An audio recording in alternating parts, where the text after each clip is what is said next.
Part 5. Change and Decay 1069 to 30 BC. When the last of the Ramessides passed away in 1069, little mourned and largely irrelevant, Egypt entered a period of profound change. The death of Ramses XI was the stimulus for two strong men, one in the Delta and one in Upper Egypt, to assume royal titles and attributes, and to divide and rule the country between them.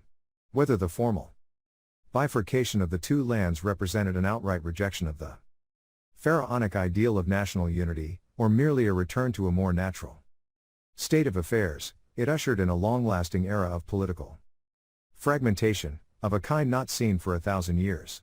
The Egyptians soon discovered that decentralization and regional autonomy could prove a mixed blessing. In the days of old, the consequences of a weak government might have been purely internal. In the first millennium, however, Egypt was surrounded by envious foreign powers, vastly more powerful than in earlier centuries.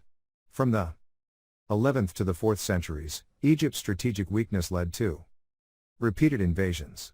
First Libyans, then Assyrians, Cushites, Babylonians, Persians, and finally Macedonians fought over the Nile Valley's agricultural and mineral wealth. Foreign immigrants and non-native rulers wrought significant changes to Egypt's political organization, society, and culture, transforming pharaonic civilization forever. At the same time, ancient Egyptian religion, the last bastion of traditional culture, sealed itself off from outside influences and became ever more inward-looking.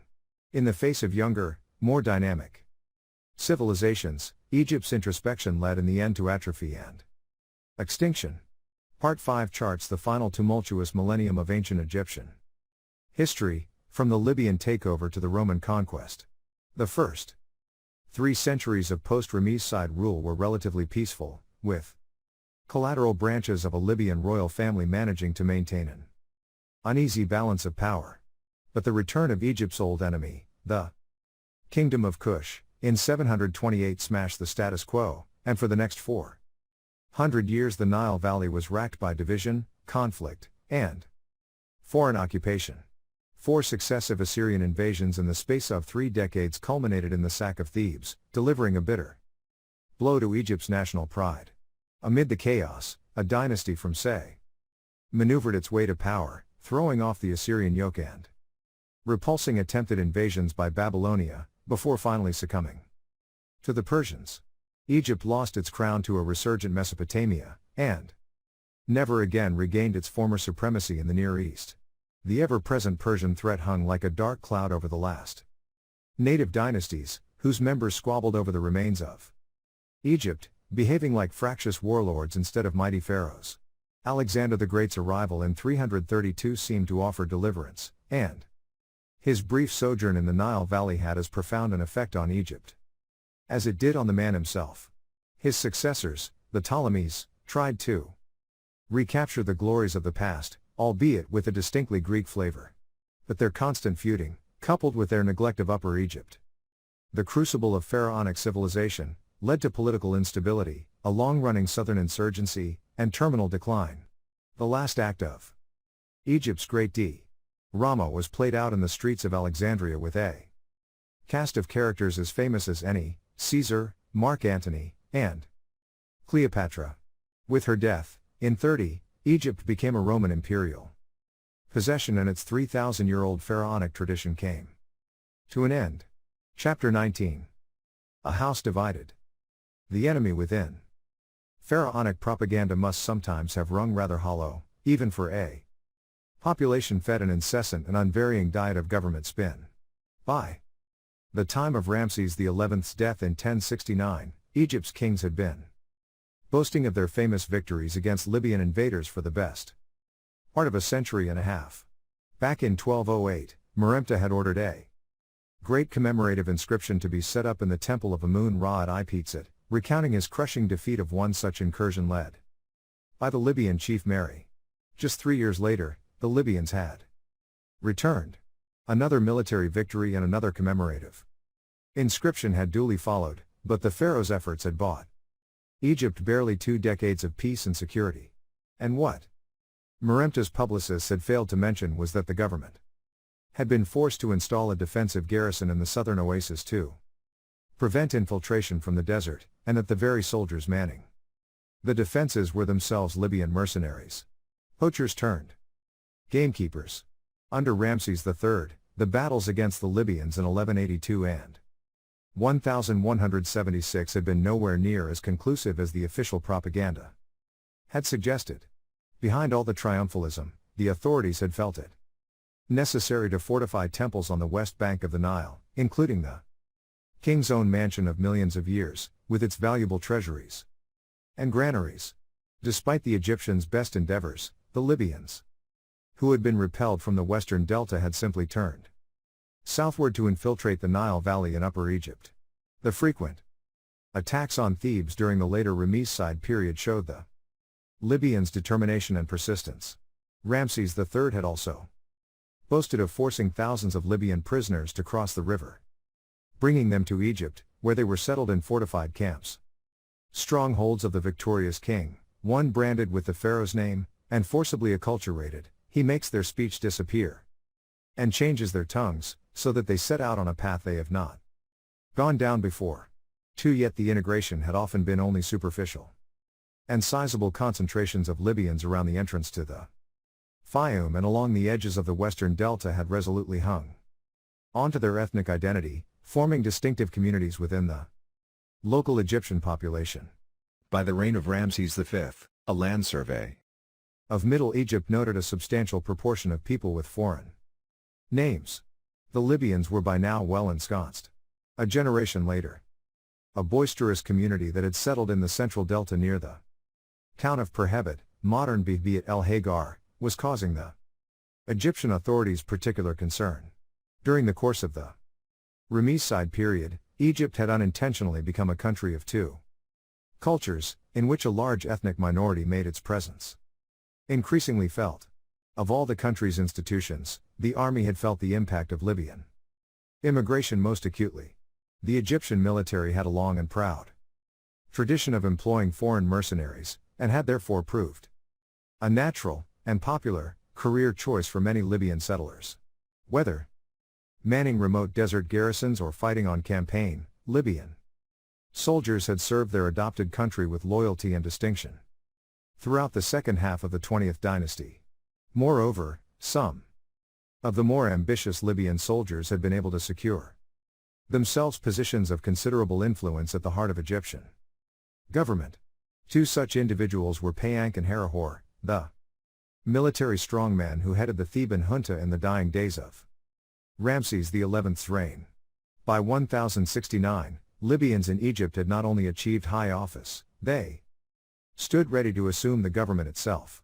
With the death of Ramses XI, and just 2 centuries after suffering its first Libyan raids, the Nile Valley passed into foreign control, not by invasion or armed conflict but through the discipline and determination of an enemy within. For the first time in Egyptian history, the underdogs had become overlords. For the next 400 years, Egypt was dominated by Libyan power brokers, a dramatic twist of fate that had a profound effect on every aspect of society. Although the earliest of these alien rulers, men such as Herihor and Zbamjadet, sported traditionally pious Egyptian names, with their references to Horus and the ram god of Jadet, such outward trappings of pharaonic decorum were an illusion. Beneath a thin veil of tradition, non-Egyptian features flourished. In the predominantly Libyan areas of the Delta, local dignitaries openly wore traditional Libyan feather decorations in their hair as a proud marker of their ethnic origin, and Libyan chiefly titles made a comeback. Once the Libyan generals had gained power after the death of Ramses XI, their kinsmen had even less cause to integrate with the host population, and within a few generations many families reverted to giving their children unashamedly Libyan names that were strange sounding to the Egyptians, names such as Azorkan, Shoshink, Iaput, Nimlot, and Takelot. With such a strong sense of their own identity, generations of inhabitants of the western delta regarded themselves as Libyans, not Egyptians, a phenomenon still prevalent enough to be remarked upon by the Greek historian Herodotus 5 centuries later. Together with the appearance of Libyan names in official Inscriptions. The Egyptian language began to show other signs of the foreigner's influence.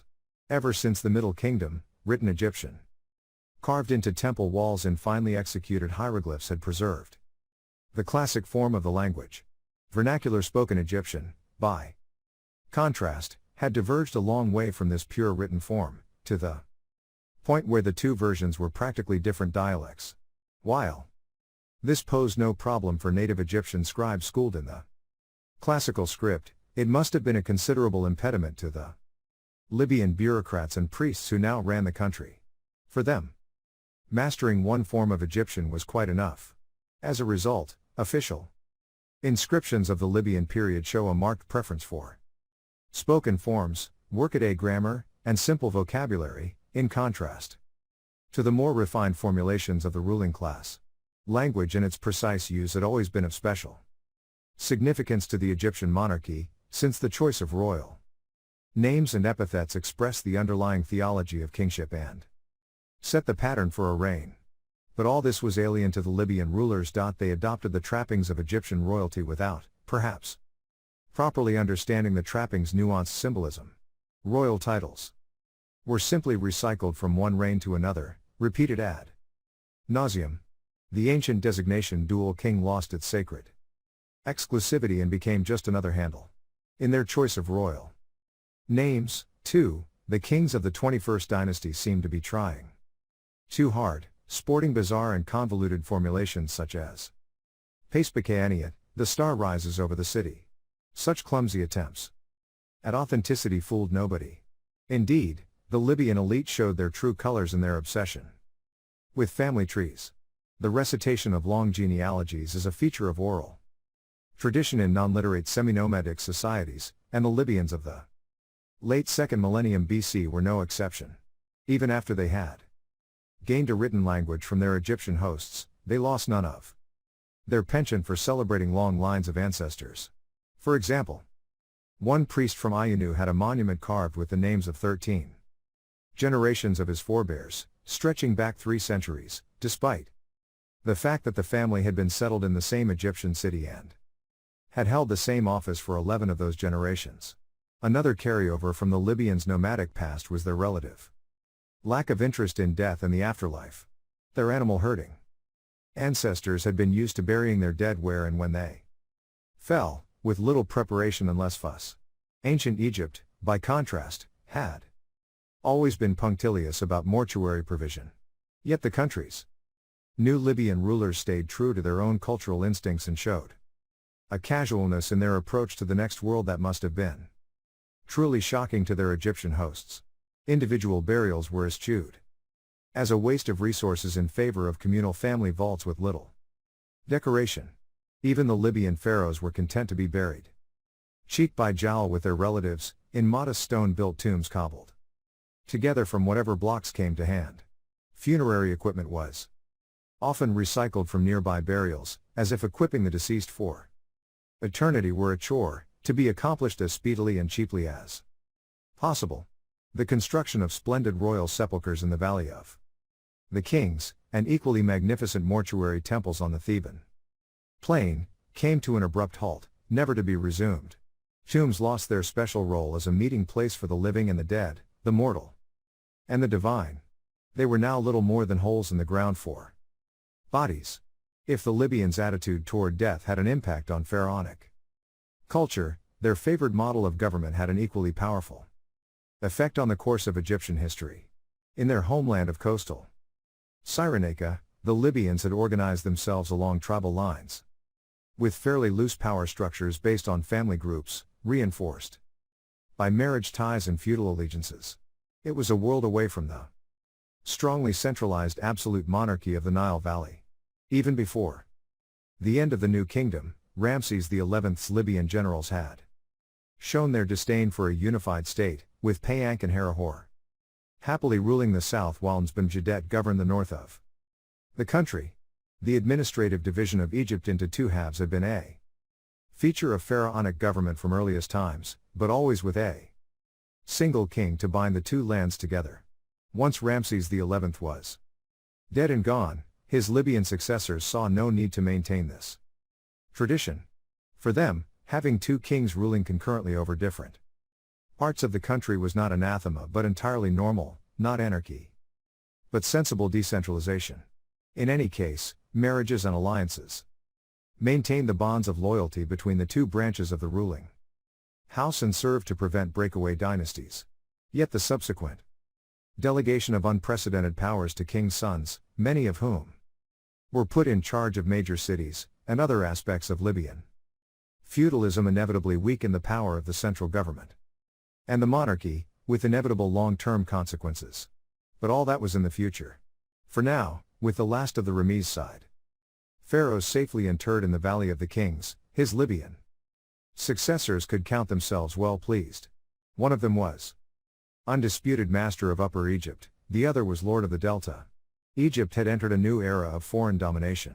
A tale of two cities. Although the history of the late 20th dynasty, the paralysis and eventual extinction of the new kingdom, is written in the monuments and machinations of Thebes, the principal seat of government and the main royal residence always remained in the north of the country.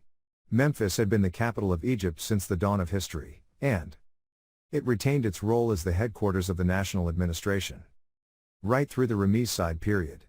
Thebes may have taken on the mantle of the nation's religious capital, but it was at Memphis that royal decrees were issued, officials appointed, and kings crowned. As for the principal residence of the pharaoh, Ramses had served that role ever since its founding under Ramses II. The Delta, not the Nile Valley, was the senior political partner in the union of Upper and Lower Egypt. For this reason, when control was formally divided between Herihor and Nzbenjedet after the death of Ramses XI, it was the northern ruler, Nzbenjedet, 1069–1045, who claimed the first prize, the kingship, while his brother-in-law had to play second fiddle as mere army commander and high priest of Amun. In this way, a convenient fiction of political unity was maintained, even if the reality was a partnership of two quasi-independent kingdoms linked only by ties of marriage. The division of Egypt into two parallel states was the defining feature of Libyan rule. Each half of the country had its own system of government, its own administration, and its own ceremonial capital. No longer a mere theological conceit, the idea of the two lands was now a practical reality. The Delta had borne the brunt of Libyan settlement in the dying days of the new kingdom, and it was here that the new political order was most keenly felt. The inaccessible marshlands and winding waterways had always favored political fragmentation, and in the heyday of Libyan domination, the Delta divided readily into a patchwork of competing centers. Each was ruled by a chief of the Ma or a chief of the Libu, the two main Libyan tribes settled in Egypt, who owed theoretical allegiance to the main royal line. In practice, though, the king was only first among equals. Even so, the monarchs based at Dianat, classical Canis, were conscious enough of their theoretical preeminence to embark upon a grand project worthy of their pharaonic status, the transformation of their royal residence into a ceremonial capital every bit as grand as Thebes. From humble beginnings as a replacement for Ramses, Dianat grew rapidly under the patronage of the northern kings into the greatest city in the Delta. It was sited on one of the main Nile branches, in an area as favorable for trade as it was for fishing and fowling. 2. Create space for residential quarters and public buildings. The first priority was to raise the banks of the main river and reclaim the land on either side. Only then could construction start in earnest. If Dianat were to be a northern counterpart to Thebes, it needed an equally magnificent ceremonial centerpiece, a grand temple to the state god Amun-Ra. Unfortunately, many of Egypt's major quarries were under Theban control, and the northern king's economic power was severely circumscribed. A full-scale royal building project such as might have been undertaken in the glorious days of the new kingdom was no longer a practical proposition. Instead, Nzbenjedet and his two successors Amenemhotep, 1045–1040, and Paspehani I, 1040–985, adopted an altogether simpler expedient, recycling monuments and building materials from nearby Ramses and other Delta sites. The once glittering Ramesside residence was systematically stripped of its stone as obelisks, statues, and building. Blocks were torn down to be dragged the 12 miles to Dianat and re-erected. Often the northern kings did not even bother to reinscribe the plundered monuments, a further sign that they paid only lip service to the age-old traditions of Egyptian monarchy. On top of a large, sandy hill, where a cemetery for the local rural poor had grown up in the Ramesses side period, Paspakaniat erected the centerpiece of his northern Thebes, a suite of temples too. The Theban triad of Amun Ra, Mut, and Khonsu. To underline the sanctity of the complex, he had it surrounded by a great brick wall. In ancient Egyptian, sacred and set apart were the same word, and he designated one area of the temple precinct as the royal necropolis of his dynasty. Just as Thebes had been rendered sacred by the combination of divine temples and kingly tombs, so, too, would Dianat. By New Kingdom architectural standards, the Libyan royal sepulchres at Dianat were deeply unimpressive, small, irregular chambers built from rough-hewn reused blocks, with little ornament or decoration. But what Paspakaniat's burial lacked in grandeur, it more than made up for in wealth. Within a great granite chest, pilfered, with no little irony, from the Theban tomb of Merempta, scourge of the Libyans. The king's mummy lay on a silver sheet inside a silver coffin, its face covered with a mask of beaten gold. Around the body lay other costly treasures, inlaid bracelets and pectorals, a chunky necklace of lapis lazuli beads, silver and gold bowls, and a gold scepter. Even the king's fingers and toes were sheathed individually in gold leaf. Yet this gilded opulence was not used to set the king apart from his subjects, as it would have been in earlier periods. An equally sumptuous set of equipment was provided for the man who shared Paspakaniat's final resting place. In another sign of the times, and of the feudalism of Libyan rule, this man was not even a royal prince, but merely one of the king's chief courtiers. When Jebin Jadet was a general and army leader, like many of his ilk, and held temple office at Dianat as High Steward of Khonsu. In this capacity he may have functioned as the king's deputy in the daily temple rites. But there was no sense of second best in his burial. The amount of gold placed around his body demonstrated his exalted status. There were several magnificent golden cups, including one in the shape of a flower with alternating petals of gold and electrum, a heart scarab on a gold chain, gold pectorals, gold statuettes of deities, a remarkable figurine of the god Ptah, fashioned from lapis lazuli, nestling in a gold shrine, and a series of gold rings, one of them pilfered from the tomb of Ramses. 9. This last object gives a clue as to the source of such great wealth. The kings of Dianat and their loyal lieutenants derived their grave goods, and the rest of their city, not from trade or conquest but from recycling and outright robbery. To understand the full extent to which the Egyptian monarchy had debased itself, we must turn our gaze southward, to Thebes. While the delta had concentrations of Libyan settlers and exhibited a tendency toward decentralization, Upper Egypt presented a very different picture.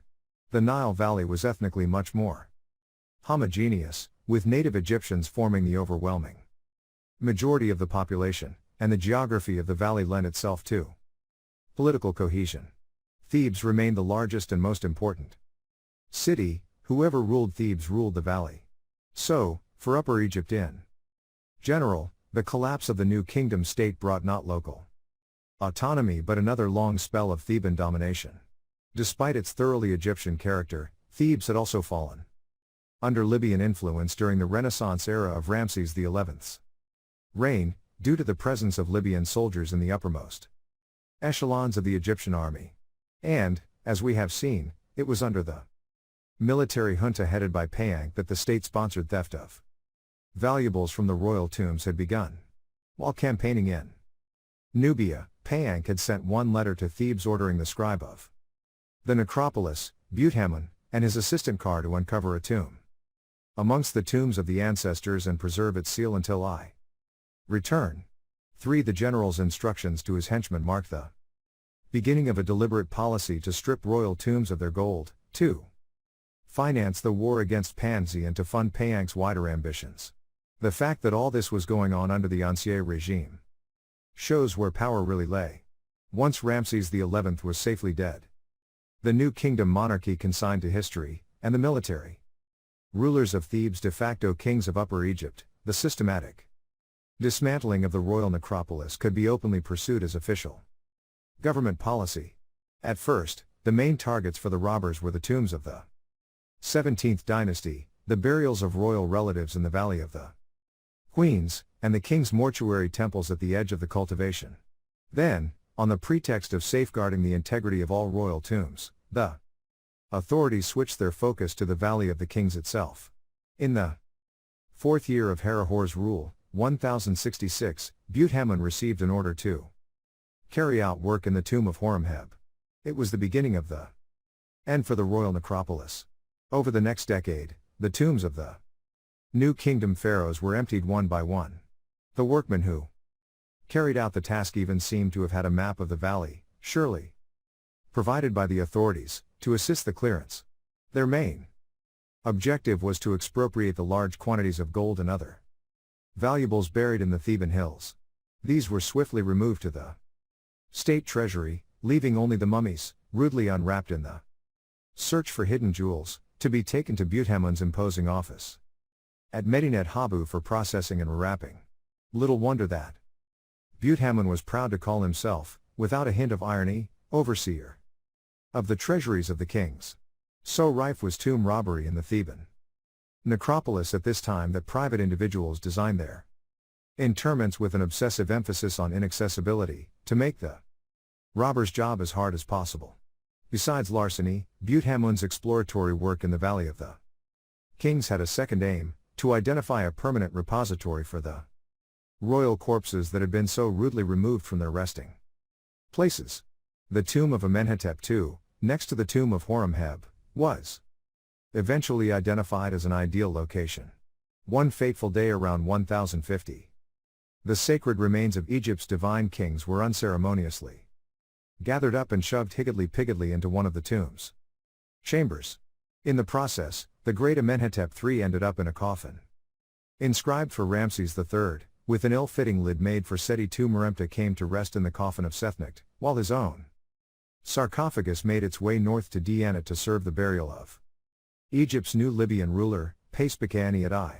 In this unholy mess, the dignified Thutmose IV lay cheek by jowl with the child king Siptah, the military tough guy Sethnecht with the smallpox-ridden Ramses V. It was a desecration of everything that ancient Egypt had hallowed. An even more illustrious gathering of royal ancestors, including the victors against the Hyksos, Ahotep and Ahmose, the founders of the workmen's village, Ahmose Nefertari and Amenhotep I, and the greatest of all the warrior pharaohs, Thutmose III, Seti I, Ramses II, and Ramses III, were bundled into a secondary cache in the tomb of a 17th dynasty queen, there to await a more secure, permanent resting place. The result of all this robbery, officially represented as restoration, was to give the army commanders and high priests of Amun who ruled Thebes wealth beyond their wildest dreams.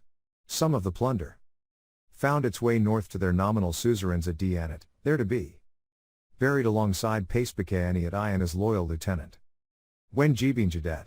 Indeed, the favored chief courtier who ended up with so much gold may have been the king's agent in Thebes, charged with overseeing the clearance of the royal tombs on behalf of his master. However, for every gold ring or pectoral transported downstream to the northern capital, a great deal more stayed behind in Thebes, to bolster the economic and political fortunes of the southern rulers. Both Herihor, 1069–1063, and his successor as high priest, Pinijam I, 1063–1033, felt secure enough of their position to claim royal titles, in a direct challenge to their overlords at Dianat. While Herihor seems to have balked at outright confrontation, restricting his claim to the inner parts of the Ipizit temple, Pinijam showed no such reticence.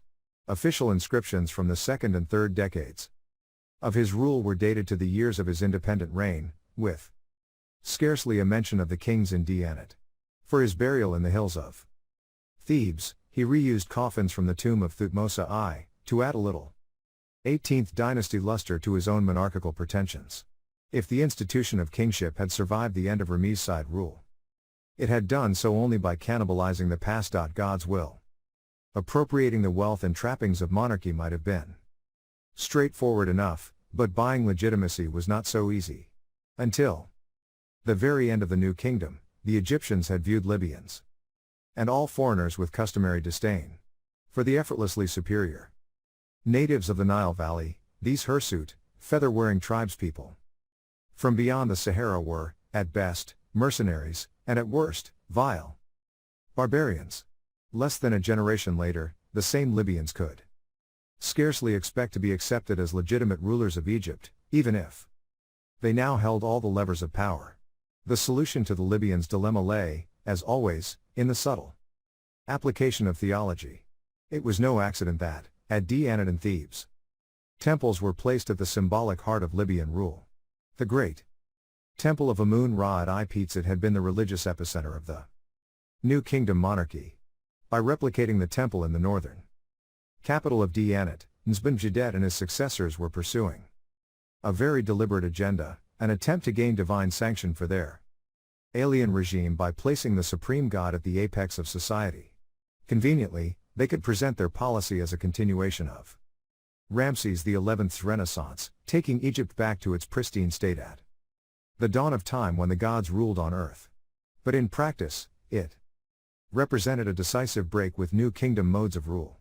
Supreme political authority was now explicitly vested in Amun-Ra himself. In temples and on papyri, the god's name was written in a royal cartouche. One document said that Amun-Ra was dual king. King of the gods, Lord of heaven, earth, the waters, and the mountains. For on temple reliefs, Amun was sometimes shown in place of the sovereign, offering to himself or other deities, and he was widely addressed as the true king of Egypt. Nzben-Jedet's ephemeral successor Amenemnisu went one step further, announcing in his very name that Amun is king. It was an extraordinary claim. If the god was monarch, then the king was effectively reduced to the status of his first servant. In Decay, Pace-Bikayaniat I adopted the moniker High Priest of Amun as one of his royal titles, even enclosing it within a cartouche as an alternative to his throne name. In Thebes, his half-brother Menkaperra, 1033–990, was High Priest of Amun, even if his real power came from the sword rather than the censer. This theocratic form of government effectively solved two problems at once. It made it theologically possible to have more than one mortal ruler at any one time, since Amun was the only true king. And it helped make Libyan rule more palatable for the native population, especially in Thebes and Upper Egypt, where pious Egyptians still dominated. In reality, the theocracy was a convenient sleight of hand, a fig leaf to cover the embarrassing reality of a fractured monarchy. But it was important to maintain the fiction, so oracles became a regular instrument of government policy. In both Decay and Thebes, the god Amun held audiences and issued decrees, like any human monarch. In the southern capital, this trend culminated in the establishment of a regular ceremony, the beautiful festival of the divine audience, at which the oracle of Amun pronounced on various matters of state. Of course, the people who benefited most from this new type of administration, besides the Libyan rulers themselves, were the priests, who staffed and interpreted the oracles. Living in considerable luxury within the sacred precinct of Ipizit, they helped themselves while serving their divine master. Their devotion to Mammon as much as to God bubbled to the surface in particularly striking form during the pontificate of Pinigem II. 985–960. An acrimonious dispute broke out at Ipizit between the two classes of priest, the god's servants and the pure ones over access to the temple revenues. The god's servants, as the senior of the two cadres, jealously guarded their special access to the inner sanctum, the Holy of Holies, which was barred to ordinary mortals. This privilege brought with it access to the offerings of food, drink, and other commodities that were placed before the cult statue of Amun during the daily temple office. Once the god had finished with them, these offerings were routinely gathered up and redistributed to the god's servants, a nice little bonus. By contrast, pure ones were not allowed into the sanctuary. Instead they were employed to carry out ancillary tasks in the outer parts of the temple. One such task involved carrying the bark shrine of Amun when it left the sanctuary to take part in processions, both within the temple enclosure and beyond the walls, through the streets of Thebes. In former times, this portering role would have gone unremarked. But now, with divine oracles taking center stage in the affairs of state, the subtle movements of Amun's bark shrine, as it was borne through the city, were imbued with enormous significance.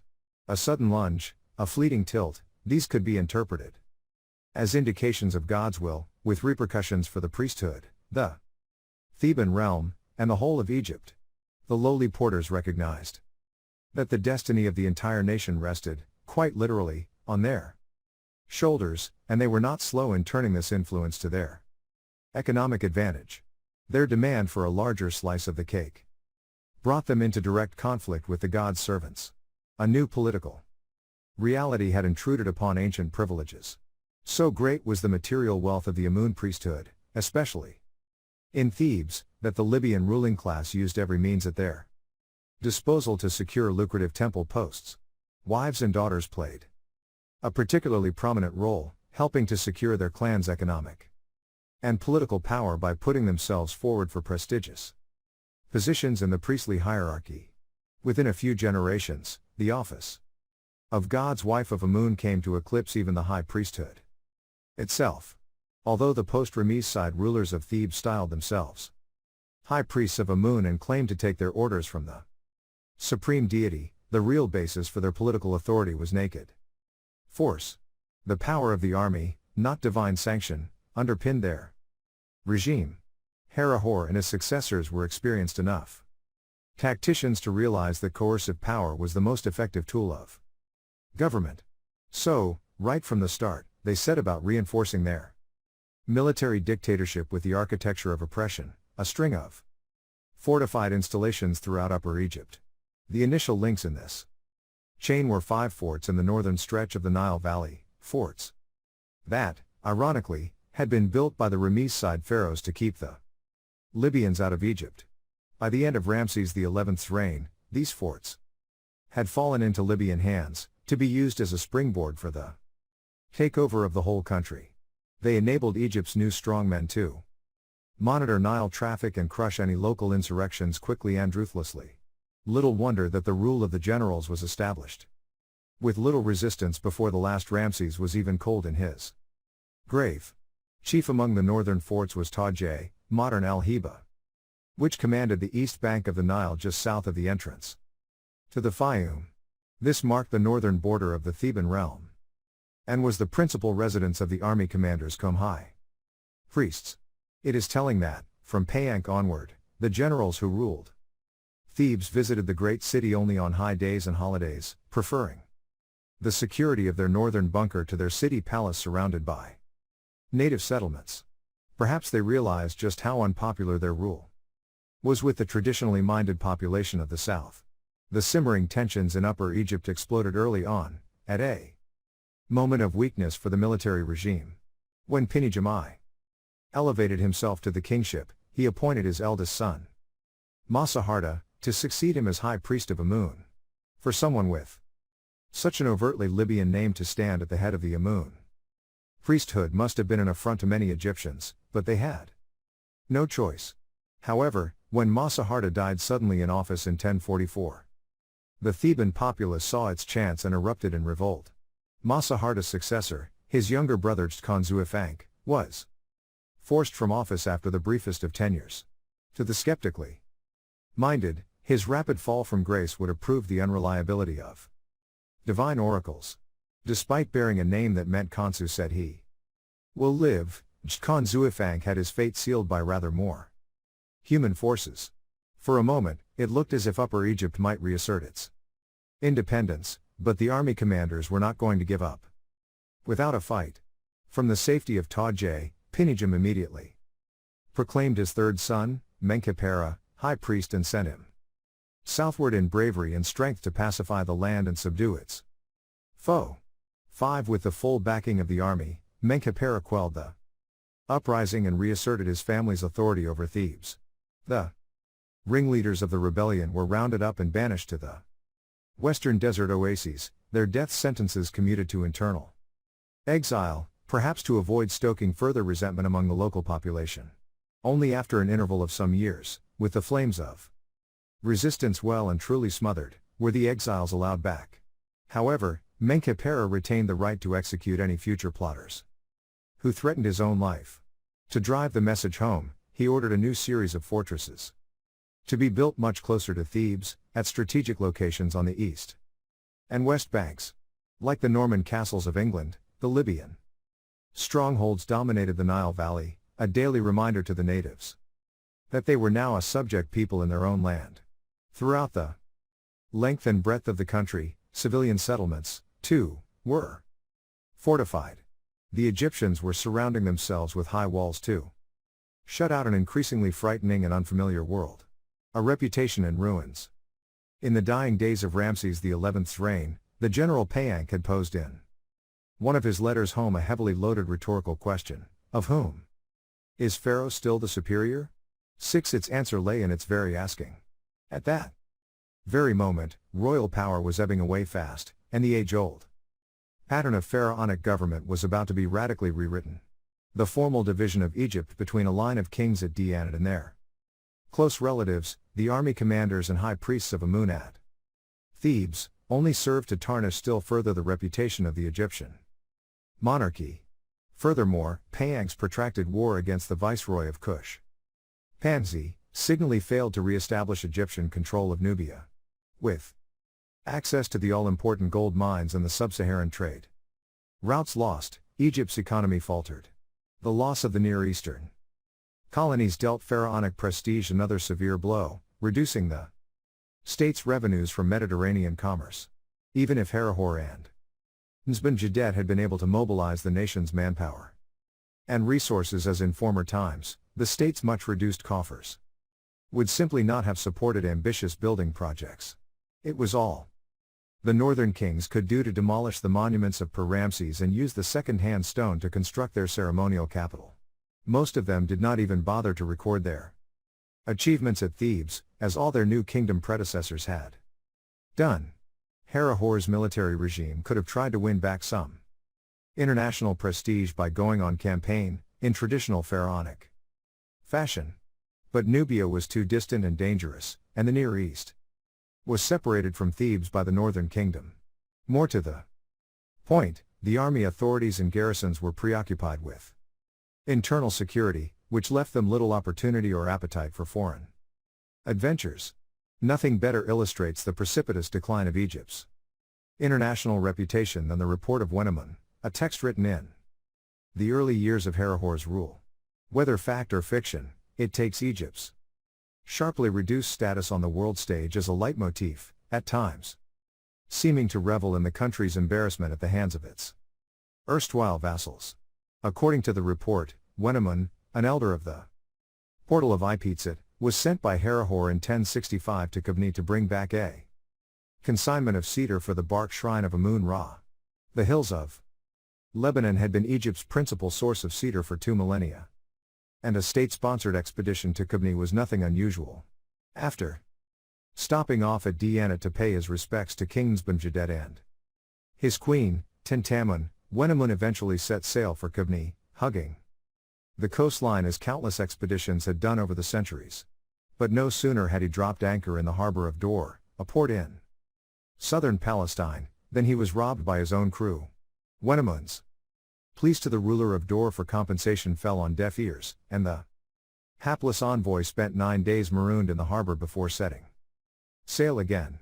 Arriving at Tyre, Wenamun resorted to theft himself, stealing from a ship belonging to the local Chukar inhabitants, the very same Chukar who, with the other sea peoples, had invaded Egypt a century earlier, in the reign of Ramses III.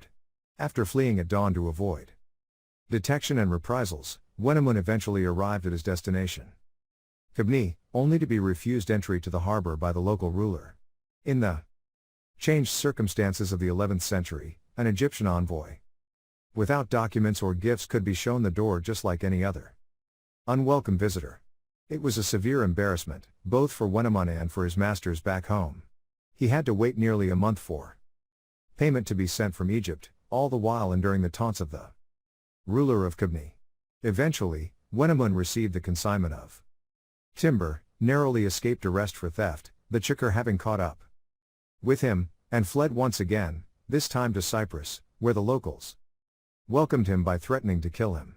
At that point, the report breaks off, but the tenor is clear.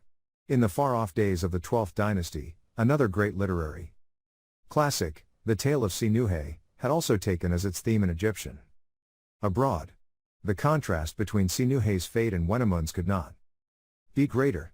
While the former had radiated Egyptian power to his Palestinian hosts, the tables were now well and truly turned. How the mighty had fallen. A final humiliation awaited Egypt in its dealings with its former imperial possessions in the Near East.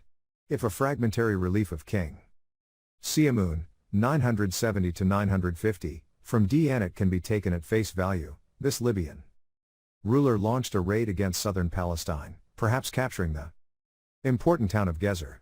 But rather than annexing it to Egypt or giving its treasures to the Temple of Amun, as any self-respecting pharaoh would have done in former times, Siamun seems to have used the booty to buy the favors of the local superpower.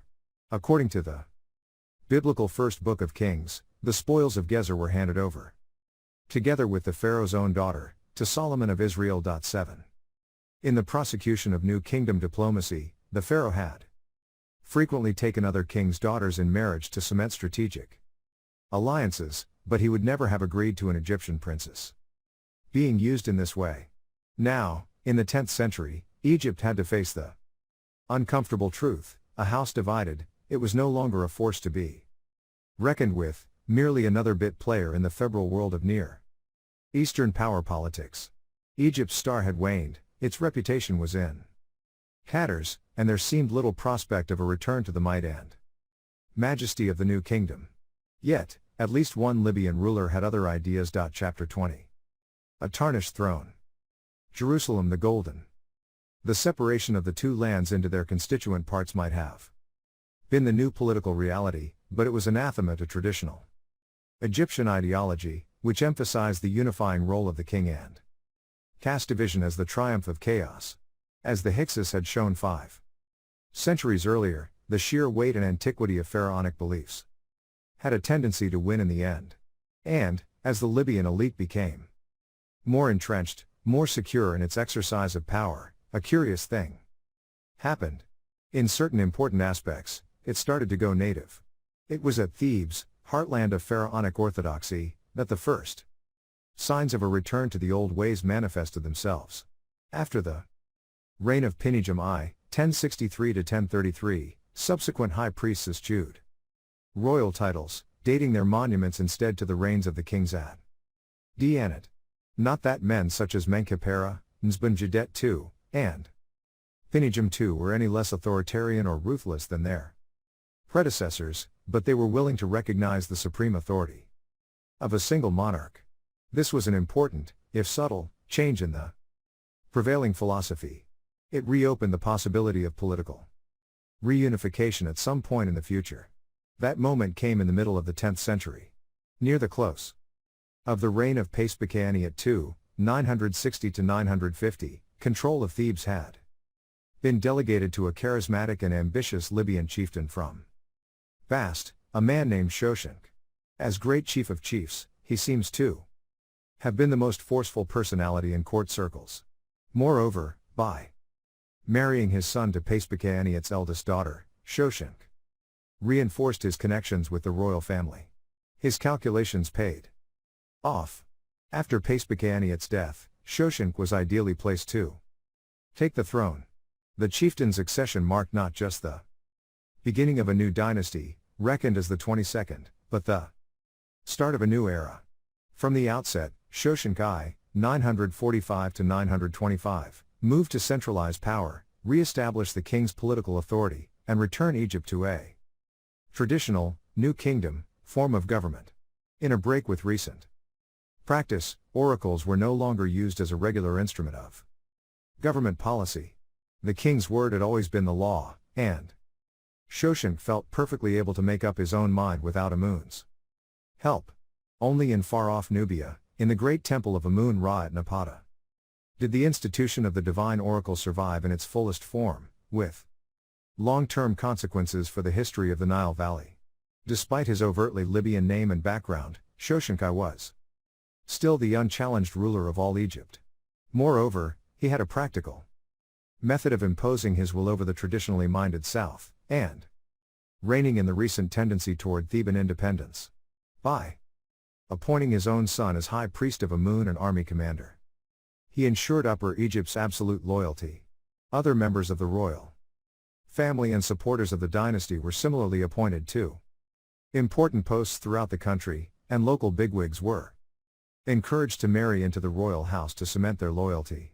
When the third prophet of Amun married Shoshenq's daughter, the king knew he had the Theban priesthood well and truly in his pocket. It was just like the old days. To demonstrate his newfound supremacy, Shoshenq consulted the archives and turned his attention to the activities traditionally expected of an Egyptian king. He ordered quarries to be reopened and sat down with his architects to plan ambitious building projects, while ordering further removals of new kingdom pharaohs from their tombs. In the Valley of the Kings, he nonetheless took pains to portray himself as a pious ruler and actively sought opportunities to make benefactions to Egypt's great temples. For the first time in more than a century, fine reliefs were carved on temple walls to record the monarch's achievements, even if the monarch in question was unashamed of his Libyan ancestry. But for all the piety and propaganda, the art and architecture, Shoshenq knew that there was still one element missing. In days of yore, no pharaoh worthy of the title would have sat idly by as Egypt's power and influence declined on the world stage. All the great rulers of the new kingdom had been warrior kings, ready at a moment's notice to defend Egypt's interests and extend its borders. It was time for such action again. Time to reawaken the country's long-dormant imperialist foreign policy. Time to show the rest of the Near East that Egypt was still in the game. A border incident in 925 provided the perfect excuse. With a mighty army of Libyan warriors, supplemented, in time-honored fashion, by Nubian mercenaries, Shoshenq marched out from his delta capital to reassert Egyptian authority. According to the biblical sources, there was murky power politics at play, too, with Egypt stirring up trouble among the Near Eastern powers and acquiescing in, if not actively encouraging, the breakup of Solomon's once mighty kingdom of Israel into two mutually hostile territories. Whatever the precise context, after crushing the Semitic tribesmen who had infiltrated Egypt in the area of the Bitter Lakes, Shoshenq's forces headed straight for Gaza, the traditional staging post for campaigns against the wider Near East. Having captured the city, the king divided his army into 4 divisions.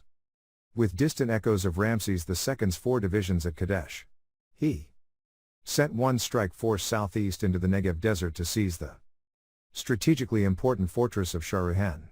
Another column headed due east toward the settlements of Beersheba and Arad, while a third contingent swept northeast toward Hebron and the fortified hill towns of Judah. The main army, led by the king himself, continued north along the coast road before turning inland to attack Judah from the north. According to the biblical chroniclers, Shoshenq took the fortified cities of Judah and came as far as Jerusalem. Too curiously, the Judean capital is conspicuously absent from the roll call of conquests that Shoshenq had carved on the walls of Ipizit to commemorate his campaign, but it is possible that he accepted its protection money without storming the walls. The cities lament that he took away the treasures of the house of the Lord and the treasures of the king's house. He took away everything. 3 may indeed be a true reflection of events. With Judah thoroughly subjugated, the Egyptian army continued its devastating progress through the Near East. Next in its sights was the Rump Kingdom of Israel, with its new capital at Shechem, the site of a famous victory by Senusret III nearly a millennium earlier. Other localities, too, echoed down the centuries as the Egyptians took Beth Shan, one of Ramses II's strategic bases, Tanakh, and finally Megiddo, scene of Thutmose III's great victory of 1458. Determined to secure his place in history and prove himself the equal of the great 18th dynasty warrior pharaohs, Shoshenq ordered a commemorative inscription to be erected inside the fortress of Megiddo. Having thus secured an overwhelming victory, he led his army southward again, via Aruna and Yehem to Gaza, the border. Crossing at Raphia, modern Rafah, the ways of Horus, and home. Once safely back in Egypt, Shoshenq fulfilled the expectations of tradition by commissioning a mighty new extension to the temple at Ipizit, its monumental gateway decorated with scenes of his military triumph. The king is shown smiting his Asiatic enemies while the supreme god Amun in the personification of victorious Thebes look on approvingly. Yet if all this sword-wielding and flag-waving was supposed to usher in a new era of pharaonic power, Egypt was to be sorely disappointed. Before the work at Ipizit could be completed, Shoshenq I died suddenly. Without its royal patron, the project was abandoned and the workmen's chisels fell silent. Worse, Shoshenq's successors displayed a lamentable poverty of aspiration. They reverted all too easily to the previous model of laissez-faire government and were content with limited political and geographical horizons. Egypt's temporary renaissance on the world stage had been a false dawn. The country's renewed authority in the Near East withered away just as quickly as it had been established. And, far from being overawed by Shoshenq I's brief display of royal authority, Thebes became increasingly frustrated at rule from the Delta. The specter of disunity stalked the city's streets once more. Trouble and strife. Shoshenq I's policy of putting his own son in control of Thebes had succeeded in its objective of bringing the south under the control of the central government. This achievement, as much as Shoshenq's drive and determination, had made his Palestinian campaign possible. It gave the king the ability to levy troops and supplies from the whole of Egypt, and to recruit mercenaries from Nubia. But the ethnic tensions between the largely Egyptian population of Upper Egypt and the country's Libyan rulers were never far below the surface, and the capital city of Dianat was a world away from Thebes, both culturally and geographically. It was only a matter of time before southern resentment boiled over. The king who tempted fate too far was Shoshenq I's great-grandson, Az-Ur-Khan II, 874–835. During his long reign, he lavished attention on his ancestral home, Bast, especially its principal temple dedicated to the cat goddess Bastet. Most impressive of all his commissions was a festival hall to celebrate his first 30 years on the throne. The hall stood at the temple entrance and was decorated with scenes of the Jubilee ceremonies, many of them harking back to the dawn of Egyptian history.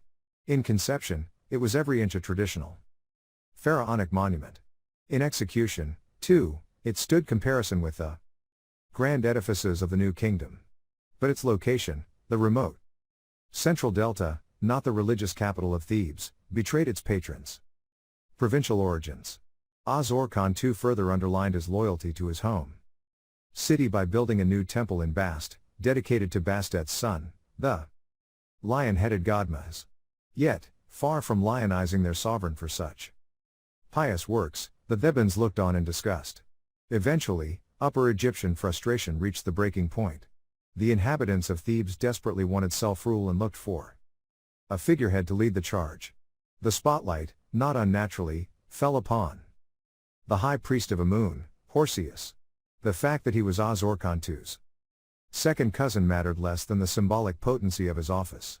As head of the Amun priesthood, Horsius represented the economic and political strength of Ipizit and of Upper Egypt in general. So, in the middle of Az-Ur-Khan II's reign, Horsius bowed to local opinion and duly proclaimed himself king in Thebes. 2 centuries earlier, other high priests had similarly claimed kingly titles and ruled the south as a counter-dynasty, separate from the main royal line in the Delta but connected to it by family ties. Horsius and his backers had obviously studied their history. The declaration of independence by Thebes marked the end of Shoshenq I's united realm, the end of his superpower dream, and a return to the fractured state of the post-Ramesside era. But the current sovereign, Az-Ur-Khan II, seemed not to mind. For him, the devolution of power to the provinces was an honorable tradition, one that could be safely accommodated within the tribal system of alliances that was his inheritance from his nomadic forebears. He could tolerate breakaway rulers, as long as they were relatives. Keeping it in the family was the Libyan way. In fact, Horsius's independent reign was a short-lived affair. Relations with the Delta continued much as before, and any notion of real Theban independence was illusory. But the Amun priesthood, having savored the sweet taste of self-determination, had no appetite for a return to centralized control. The principle of southern autonomy had been re-established, apparently with the tacit approval of the main royal line. The genie was out of the bottle. Henceforth, temple and crown would go their separate ways, with profound consequences for Egyptian civilization. In 838, the new high priest of Amun, Az-Orkhan II's own grandson, Takelot, picked up where his predecessor had left off, proclaiming himself king, as Takelot II, and establishing a formal counter-dynasty at Thebes. Az-Orkhan died just 3 years later, reconciled, it seems, to the explicit division of his realm and the diminution of his royal status. On his grave goods, he had himself shown undergoing the weighing of the heart, to decide if he was good enough to win resurrection with Osiris in the underworld. In the past, kings had enjoyed, or presumed an automatic passport to the afterlife. Only mortals had had to face the Last Judgment. Az-Orkhan was not so sure on which side of the line he stood.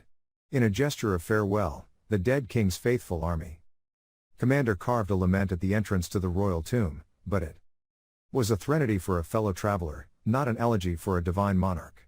Within 6 years of Az-Orkhan II's death, even sporadic recognition of the northern dynasty ceased at Thebes, all monuments and official documents being dated to the years of Takelot II's independent reign. 838 to 812. The whole of Upper Egypt, from the fortress of Taujeh to the First Cataract, recognized the Theban king as its monarch. The future of the south now belonged to Takelot and his heirs. But not everyone in Thebes rejoiced at this turn of events. Takelot and his family had their detractors, and their effective monopoly of the Amun priesthood's great wealth caused serious resentment, not least among jealous relatives who harbored ambitions of their own. If the Libyan feudal system allowed for regional autonomy, it also encouraged vicious squabbles between different branches of the extended royal clan. Just a decade into Takelot II's rule, one of his distant relations, a man by the name of Patibastet, perhaps a son of Horsius's, decided to chance his arm. In 827, with tacit support from the northern king, he proclaimed himself ruler of Thebes, in direct opposition to Takelot. There were now 2 rivals for the southern crown. For a dyed-in-the-wool Libyan such as Takelot, there was only one solution to the crisis: military action. From the safety of his fortified headquarters at Taujeh, which was named, with characteristic lack of understatement, the Crag of Amun, Great of Roaring, he dispatched his son and heir, Prince Az-Orkhan, to sail south to Thebes with an armed escort to oust the pretender and reclaim his birthright. Force won the day, and what had been destroyed in every city in Upper Egypt was re-established. Suppressed were the enemies of this land, which had fallen into turmoil.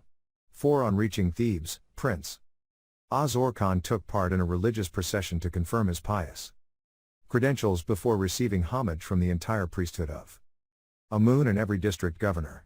Nervously, they all made a public declaration, swearing that the prince was the valiant protector of all the gods, chosen by Amun amongst hundreds of thousands in order to carry out what his heart desires.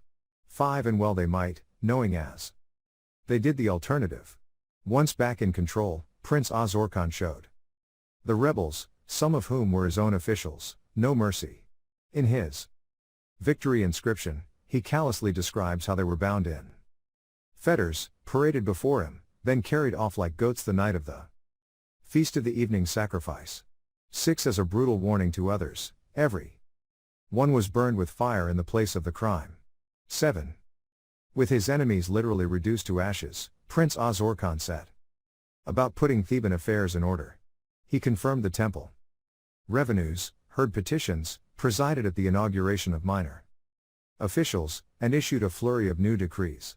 And all this administrative activity came with an admonition. To this he added, modestly, whereas my name will stand firm and endure throughout the length of eternity. 9. The stones of Ipetsit must gyp have echoed back their approbation, after all the vicissitudes of recent history. Here was a prince in the old mold. The following year, Prince Azorkan visited Thebes on no fewer than 3 occasions, to take part in major festivals and present offerings to the gods. He had evidently calculated that more frequent public appearances might win over the doubters and prevent further trouble. He was sorely mistaken. Far from cowing the dissenters, his harsh treatment of the rebels had merely stoked further resentment and hatred among the priesthood. A second, full-scale rebellion broke out in 823, once again with Patibostat as its figurehead. The great convulsion precipitated outright civil strife, with families and colleagues divided between the two factions. This time around, Patibostat was the winner, thanks to support from senior Theban officials. He moved quickly to consolidate his position, appointing his own men to important offices. Thebes was lost to Prince Azorkan and his father, Takealot II. They retreated to their northern stronghold to lick their wounds and bemoan their fate. Years elapsed in which one preyed upon his fellow unimpeded. 10. But if recent events had shown anything, it was that Theban priests were fickle friends. Another decade later, and Prince Azorkan was back in Thebes, restored as high priest of Amun to the groveling acclamation of his followers, "We shall be happy on account of you. You having no enemies, they being non-existent." 11. It was, of course, all hot air. Patibostat had not gone away, and the death soon afterward of Prince Azorkan's father, Takealot II, merely strengthened the rival faction. A third rebellion in 810 saw Patibostat seize control of Thebes once more, but by 806, Prince Azorkan was back in town and presenting lavish offerings to the gods. A year later, Patibostat had the upper hand again. The prince's faction could not so easily bounce back from this latest setback, and Azorkan once again retreated to the crag of Amun to ponder his next move. Finally, Patibostat's death in 802 shuffled the pack anew, and his successor showed none of the same determination. So, in 796, nearly a decade after his latest expulsion, Prince Azorkan sailed again for Thebes. This time, he took no chances. His brother, General Baconfta, was commander of the fortress of Heracleopolis, and hence was able to call upon a significant military contingent. Together, the two brothers stormed the city of Amun and overthrew everyone who had fought against them. 12. After a power struggle lasting 3 decades, Prince Azorkan was finally able to claim the kingship of Thebes uncontested. For the next 80 years, under him and his successors, the destiny of Thebes and Upper Egypt did indeed lie with the descendants of Takealot II, just as the old king had hoped. The family's public devotion to Amun of Ipetsit had paid off. However, far to the south of Egypt, in distant Upper Nubia, another family of rulers, even more devout in their adherence to the cult of Amun, had been watching the turmoil in Thebes with increasing alarm. In their minds, true believers would never stand for such discord in the supreme God's sacred city. And so they came to a stark conclusion: only one course of action would cleanse Egypt of its impiousness. It was time for a holy war. The Black Crusader. Back in the heyday of the 18th dynasty, the crushing victories of Thutmose I and III in Nubia had imposed Egyptian rule as far south as the Fourth Cataract and had smashed the kingdom of Kush. Smashed, but not obliterated. Time and again throughout history, the Nubian people had shown astonishing resilience, an uncanny ability to hunker down, bide their time, and reassert themselves when the Egyptians' backs were turned. Following the collapse of the New Kingdom, they had done just that, picking up where they had left off. Kush was reborn as the dominant power, and its rulers, once more masters in their own land, grew rich from trade with sub-Saharan Africa. By the middle of the 9th century, just as Thebes was breaking away from Delta rule. They were building lavish tombs for themselves in native style, infinitely more impressive than the pathetic sepulchres of their Libyan contemporaries in Egypt.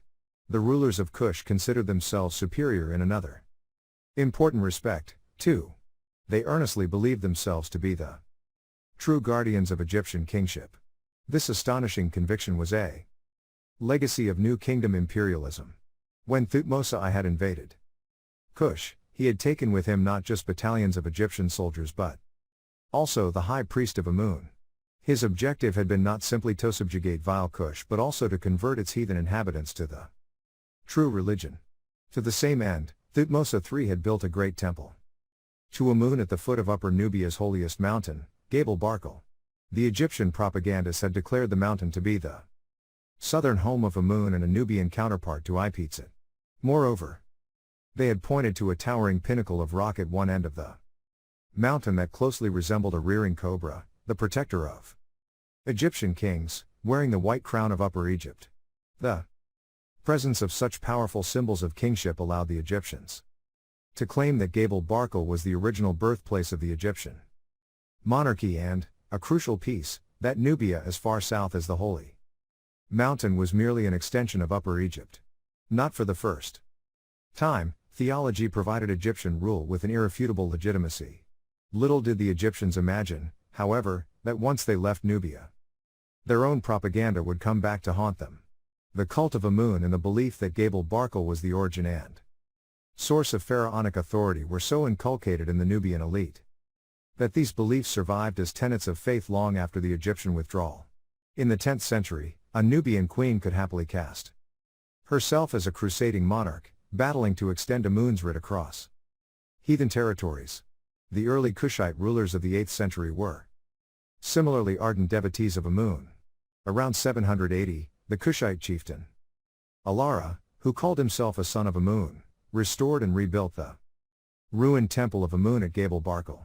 His successor, Kushta the Kushite, went one step further and proclaimed himself the rightful king of the two lands. Extending his area of authority as far north as Upper Egypt, he prepared to make his boast a reality. The waning of Theban power under Prince Azor-Khan's hapless successors gave the Kushites the excuse and the spur they needed. In the reign of Azor-Khan's son, King Rudamun, 754–735, the chieftain of Kush, Pianki, pressed his claim to Upper Egypt. Faced with the legendary power of the Nubian military, the Thebans capitulated. Almost without a fight, Pianki reunited the two Ipizits, Nubian and Egyptian, and restored the new kingdom empire, but under Nubian rule. In a further delicious twist, Pianki adopted the throne name of Thutmose III, identifying himself as the incarnation of the very pharaoh who had conquered Kush and established Gabal Barkal in the first place. In exchange for recognizing Kushite sovereignty, Rudamun and his heirs were allowed to retain their royal dignity, but they had to agree to retreat to their northern stronghold of Heracleopolis, there to rule over a much reduced territory. Thebes, meanwhile, was handed over to its Nubian conquerors. Perhaps unexpectedly, Pianki showed himself the pious and just ruler he claimed to be, graciously allowing Rudamun's relatives to maintain influential positions in the Theban hierarchy. Most prominent of these was Shepenwepet, Rudamun's own half-sister. As God's wife of Amun, she was the most senior female member of the Amun clergy, and equal to the high priest in the order of precedence. Indeed, it was through her that her father, Prince Azor-Khan, had continued to control the priesthood once he had elevated himself to the kingship. 4. Pianki to leave her in place showed a remarkable degree of tolerance for the old order. Or perhaps it was just practical politics. Looking beyond Thebes, the Kushite ruler could see trouble brewing in the northern Nile Valley, and the last thing he needed was a rebellion in his new Egyptian heartland. Far better to maintain the balance off power for more challenging battles ahead. They were not long in coming. In the 70 years since Prince Azor-Khan's final victory over Thebes, the Libyan pattern of collateral dynasties had run riot. Egypt was characterized by a degree of political fragmentation unprecedented in its long history. In Upper Egypt, besides Pianki himself, there were two kings, at Heracleopolis, the last representative of the old Theban dynasty, and at Khammun. Both had negotiated some sort of compromise deal with Pianki to retain their thrones, however tarnished. The situation in Lower Egypt was even more extreme. Confined to the family seat of Bast were the lineal descendants of the great Shoshenkai elsewhere. In the delta, Teramu, modern Tel El Mukdam, had its own king, Ayaput II, while other towns were governed by a bewildering array of great chiefs. Of the Ma, hereditary princes, and mayors. Pianki lumped them together, somewhat contemptuously, as all the feather-wearing chiefs of Lower Egypt. 13 Moreover, he recognized the absurdity of so many different individuals calling themselves dual king, referring to his rivals simply as kings and reserving the full, formal title for himself. There was one petty ruler, however, who was more concerned with real authority than its outward display. Tefnakht, ruler of the western delta city of Say, did not claim royal status. He did not need to. As great chief of the West, he had already expanded his territory to include large parts of Lower Egypt, seizing control of nearby Perwadjet by 740 and adding the adjoining delta provinces to his growing realm over the following decade. He, not the jumped-up kings, was the real threat to Kushite control. Late in 739, as Pianki was sitting in his palace at Napata, in the shadow of Gabel Barkal, the storm broke. A messenger, ushered through columned halls, past the bodyguards in the waiting room, and finally into the royal audience chamber, brought the news the king had been fearing. Tefnakht has seized the whole of the west as far south as Ijta'i. 14 Worse still, the Sayite leader was heading south. With a large army, towns and cities on both banks of the Nile were opening their gates to him. His forces were besieging Heracleopolis, the gateway to Thebes, and Egyptian officials were rushing to his side like dogs at his heels. 15 Tefnakht looked unstoppable. To make matters worse, the Libyan ruler of Khammun, Nimlot, had torn up his treaty-off friendship with the Kushites and thrown his lot in with the rebels. It was time for Pianki to act, to protect Thebes and its holy sites from the heathen aggressors. Pious and pugnacious in equal measure, his response was immediate and decisive. Kushite troops stationed inside Egypt were given the order to advance, engage the enemy, and encircle and capture them. Special ferocity was to be reserved for the traitor Nimlot. His home district was to be besieged and attacked daily. Then Pianki mobilized the main army, based in Nubia, and sent them forth with a crusading zeal. You know that Amun, the god, commands us. 16. Theirs was a divine mission, and Pianki gave them strict instructions on what to do on their march north. When you reach the heart of Thebes, in front of Ipizit, enter the water, purify yourselves in the river, and put on clean linen. 17 Only then they were to make offerings to Amun and kiss the ground in front of his temple, asking for his guidance. Show us the way, that we may fight in the aura of your strength. 18. The Nubian troops did exactly as their sovereign had commanded, before continuing on their way north to engage the enemy. In a fierce naval battle south of Khammun, and on land near Heracleopolis, the Kushites carried the day. Word then reached Pianki that Nimlot had eluded capture. Enraged, the Kushite ruler decided to go himself to Egypt, to take personal command of the operation, but only after he had celebrated the New Year festival, which he dedicated to his patron deity Amun. In the meantime, his forces threw a security cordon around the entire province of Khammun. Nimlot would not be allowed to escape a second time. After stopping at Thebes to burnish his fundamentalist credentials, Pianki arrived on the outskirts of Khammun early in 728. Like Ramses II on the eve of Kadesh, he appeared in his royal chariot to encourage his troops before giving the order to attack. At his command, missiles rained down on the city, day after day, as the noose was drawn ever tighter. Eventually, Khammun began to exude a foul odor.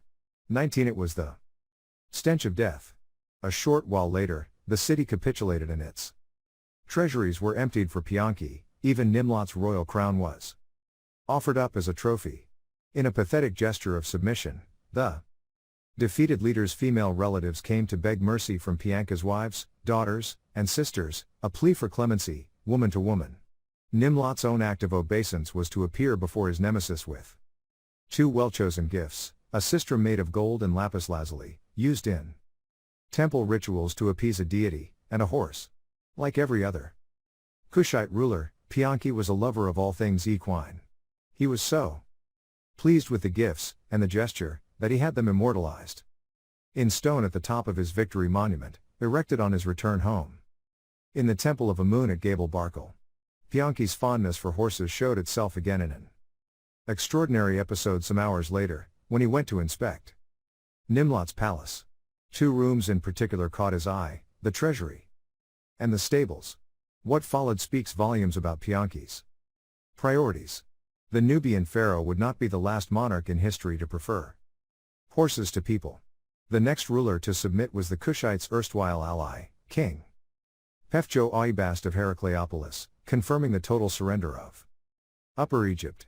The conquest of Lower Egypt, by contrast, would be an altogether more difficult proposition. The first target in this next phase of the campaign was a group of rebels, including one of Tefnek's own sons, who had holed themselves up in a fortress at the mouth of the Fayum.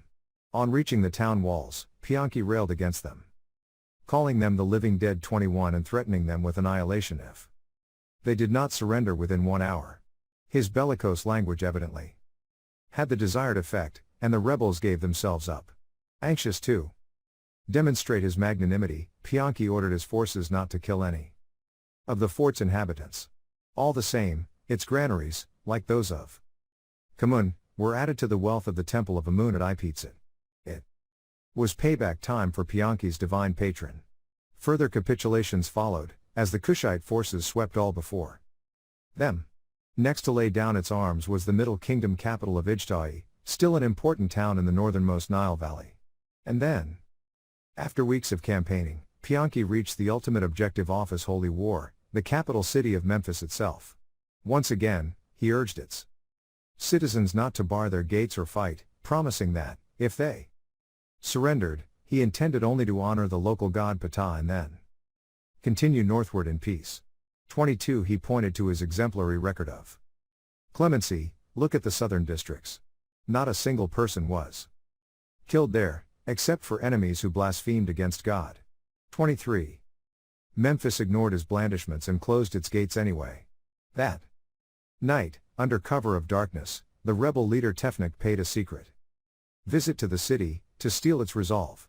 He knew only too well that without Memphis his cause was doomed. Leaving again before dawn, he slipped past the Kushite army before it realized what had happened. When news of the clandestine visit reached Pianki, he flew into a rage. Ignoring his commander's suggestions, he led the charge himself, throwing everything into the capture of the capital. Having won the day, he was as good as his word, taking the earliest opportunity to honor the city's chief god, Ptah. In Memphis, as in every other location he visited, Pianki was at pains to portray himself as a righteous leader. His was no mere campaign of conquest, but a crusade to purify Egypt and restore its true religion. Once the capital had fallen and all the citadels in the surrounding province had surrendered, a host of Delta rulers came rushing to submit themselves.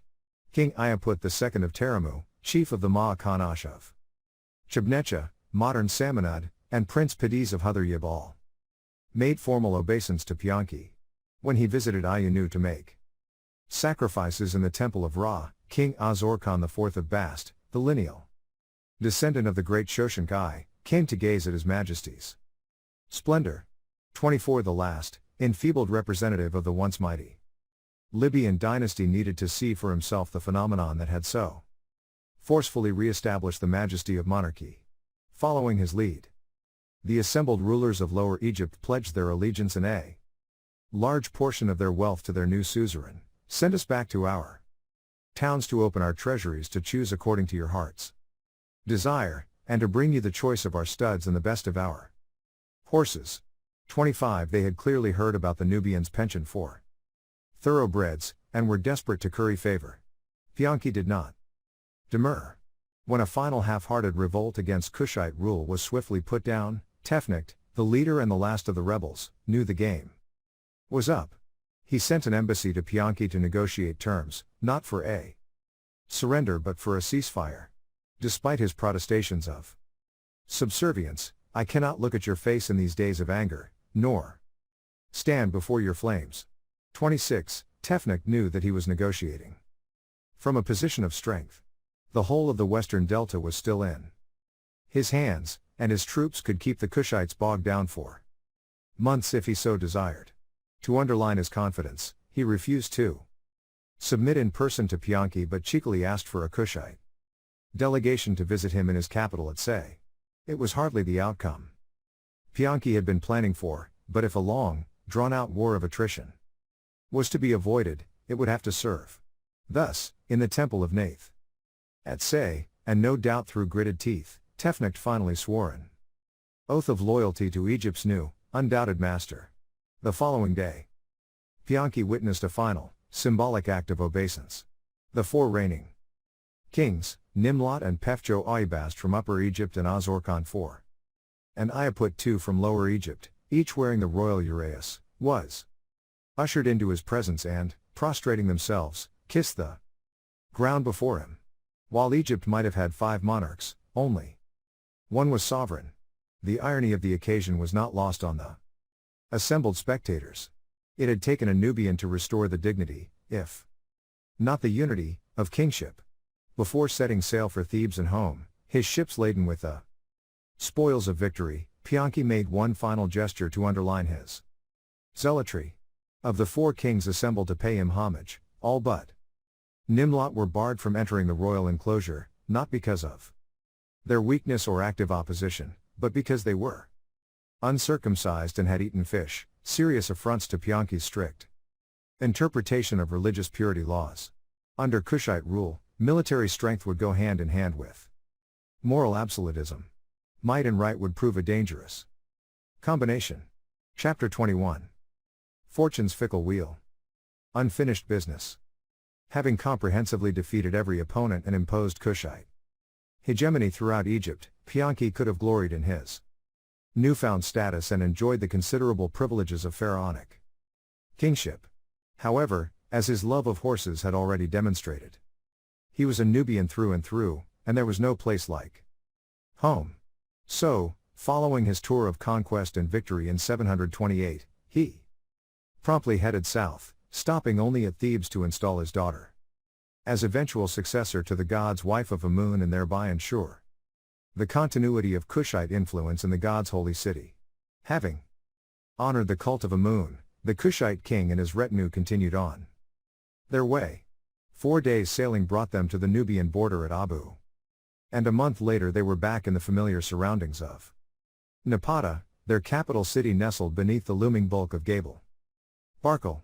Safe and sound in his sprawling royal palace, Pianki reigned another 12 years, years of plenty and prosperity for Kush. But he never set foot on Egyptian soil again. His attitude toward Egypt reflected his primary concern in going to war in the first place. If the campaign had been politically motivated, he would surely have taken steps to consolidate Kushite power, appointing loyal local governors to carry out orders on his behalf. However, his overriding objective had been religious, to safeguard the holy places of Amun from alien, that is to say, Libyan, interference. In that, he had succeeded. What happened subsequently in terms of Egypt's internal politics was of little or no concern to him. It did not take the Libyan dynasts long to realize this.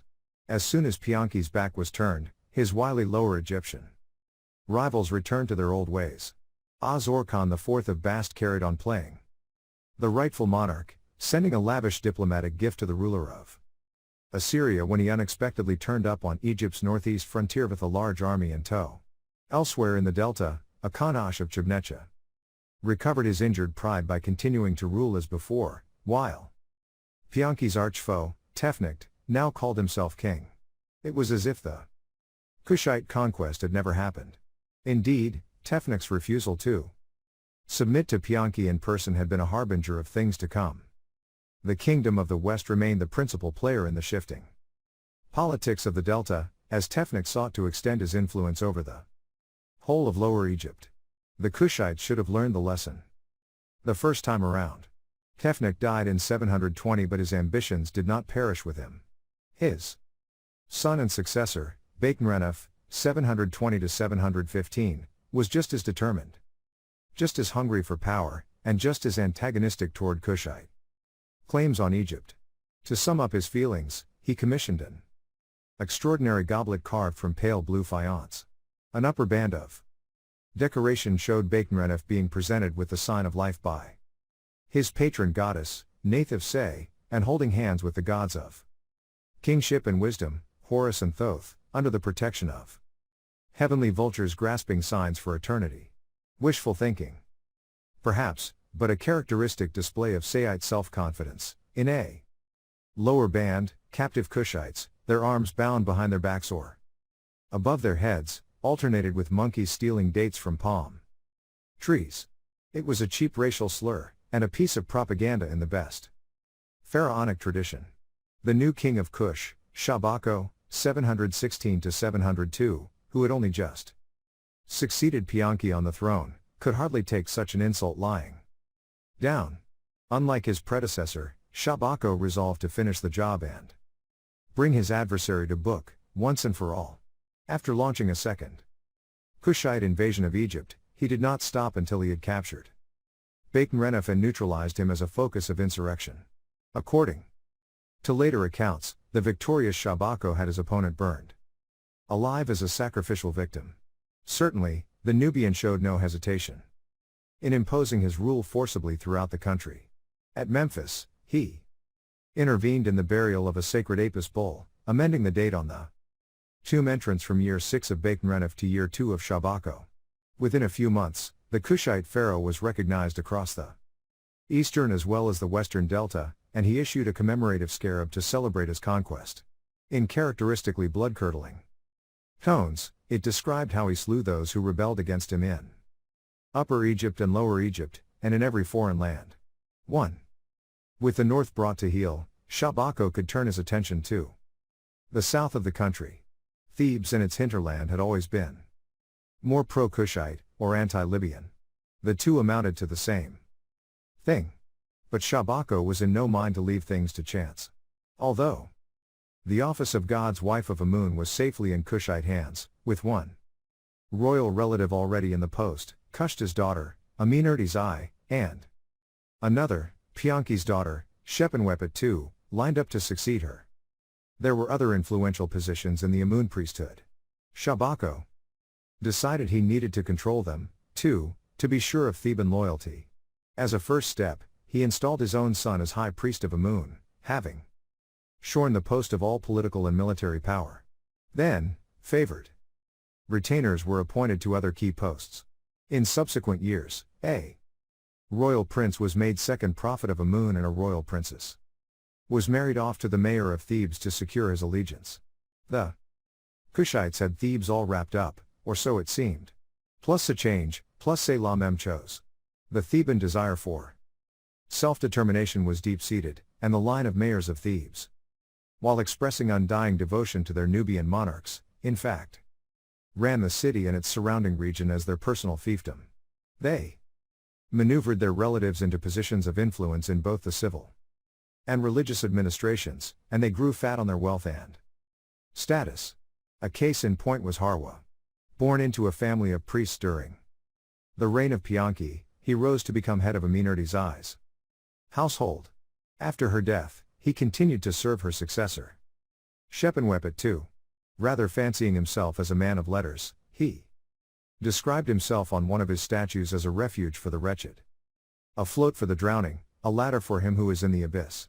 His tomb was equally immodest and was one of the largest non-royal funerary monuments ever built in Egypt.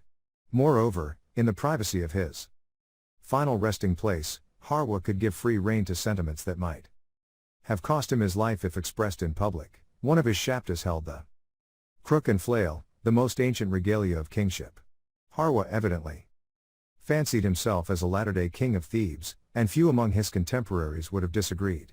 the existence of a de facto dynasty ruling Upper Egypt under Shabako's overlordship simply reflected the uncomfortable reality of Kushite rule.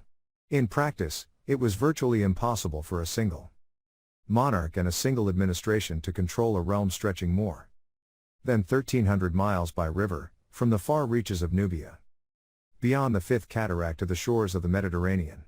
Although it must have stuck in Shabako's throat, he had little option but to leave the old political structures in place, even as he was loudly claiming to have overthrown them. In the Delta, the local rulers bounced back from their latest humiliating surrender. Men openly styling themselves kings continued to reign in Bast and Dianat, the twin centers of Libyan power.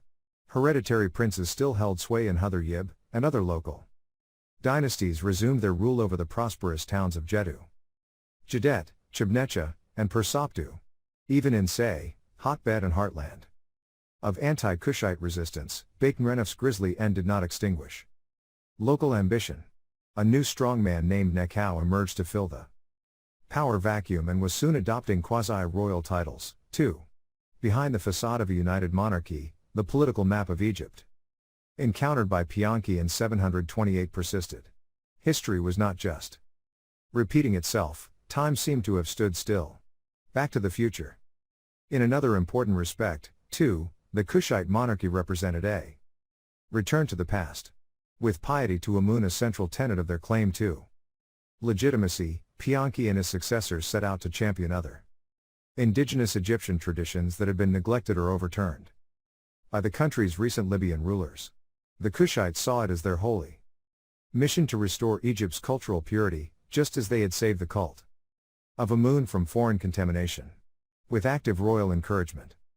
Therefore, priests and artists looked to earlier periods for inspiration, reviving and reinventing models from the classic periods of pharaonic history. An obsession with the past soon influenced every sphere of cultural endeavor. Shabako gave a lead by adopting the throne name of Pepi II, to recall the glories of the Pyramid Age. His successor went one better, dusting off the titulary last used by the 5th dynasty king Isesi more than 16 centuries earlier. High-ranking officials followed suit, adopting long obsolete and often meaningless titles, just for the sake of their antiquity. The written language was deliberately purified, taking it back to the archaic form of the Old Kingdom, and scribes were trained to compose new texts in an antiquated idiom. A fine example was the Memphite Theology, a theological treatise on the role of the Memphite god Ptah. Commissioned by Shabako himself, the treatise was said to have been copied from an ancient worm-eaten papyrus, preserved in the temple archives for millennia.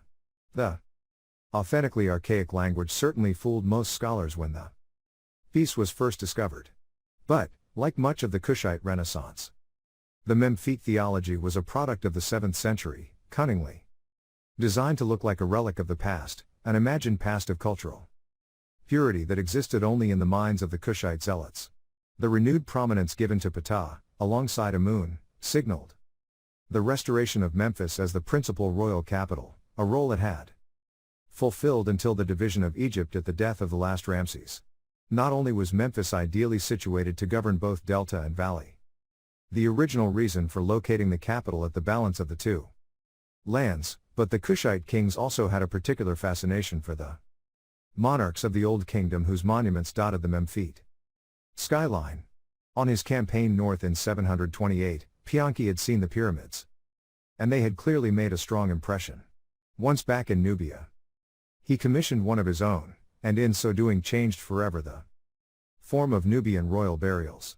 To complement Pianki's pyramid, his tomb included other elements of a traditional Egyptian interment, including New Kingdom-style Shapti figurines and copies of the Book of Coming Forth by Day, known today as the Book of the Dead, with extracts of the pyramid texts included for good measure. But the Egyptianization was not all-embracing. Pianki still found room in his burial for a team of horses. This same Egypto-Kushite blend of features gave artists of the period a new and vibrant style in which to work, revitalizing the output off the royal workshops. In statuary, there was a deliberate return to Old Kingdom proportions, the rather squat and muscular treatment of the Male body perfectly in tune with the Kushite ruler's self-image.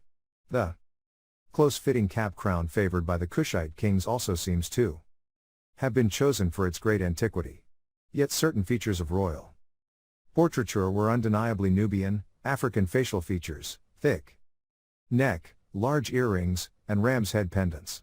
Splendid but schizophrenic, the royal statuary made for Shabako and his successors reflected the contradiction at the heart of Kushite rule. These kings from Upper Nubia were determined to present themselves as more Egyptian than the Egyptians, respectful of the ancient traditions. But underneath, they were foreigners all the same, born and bred of a fundamentally different, African culture. It was not always a comfortable mix. Kushite rule reached its uneasy zenith in the reign of Pianki's son, Taharko, 690–664. He continued the eclectic archaizing of earlier reigns, copying old kingdom models for his Nubian pyramid, but, like his loyal servant Harwa, he based its underground chambers on the new kingdom tomb of Osiris at Abju.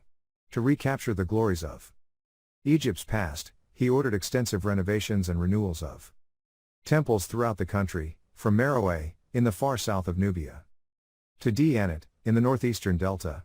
Of all these projects, the one closest to his heart seems to have been the Temple of Gempatan. Modern Kawa, located on the east bank of the Nile at the terminus of a great overland track leading from Napata.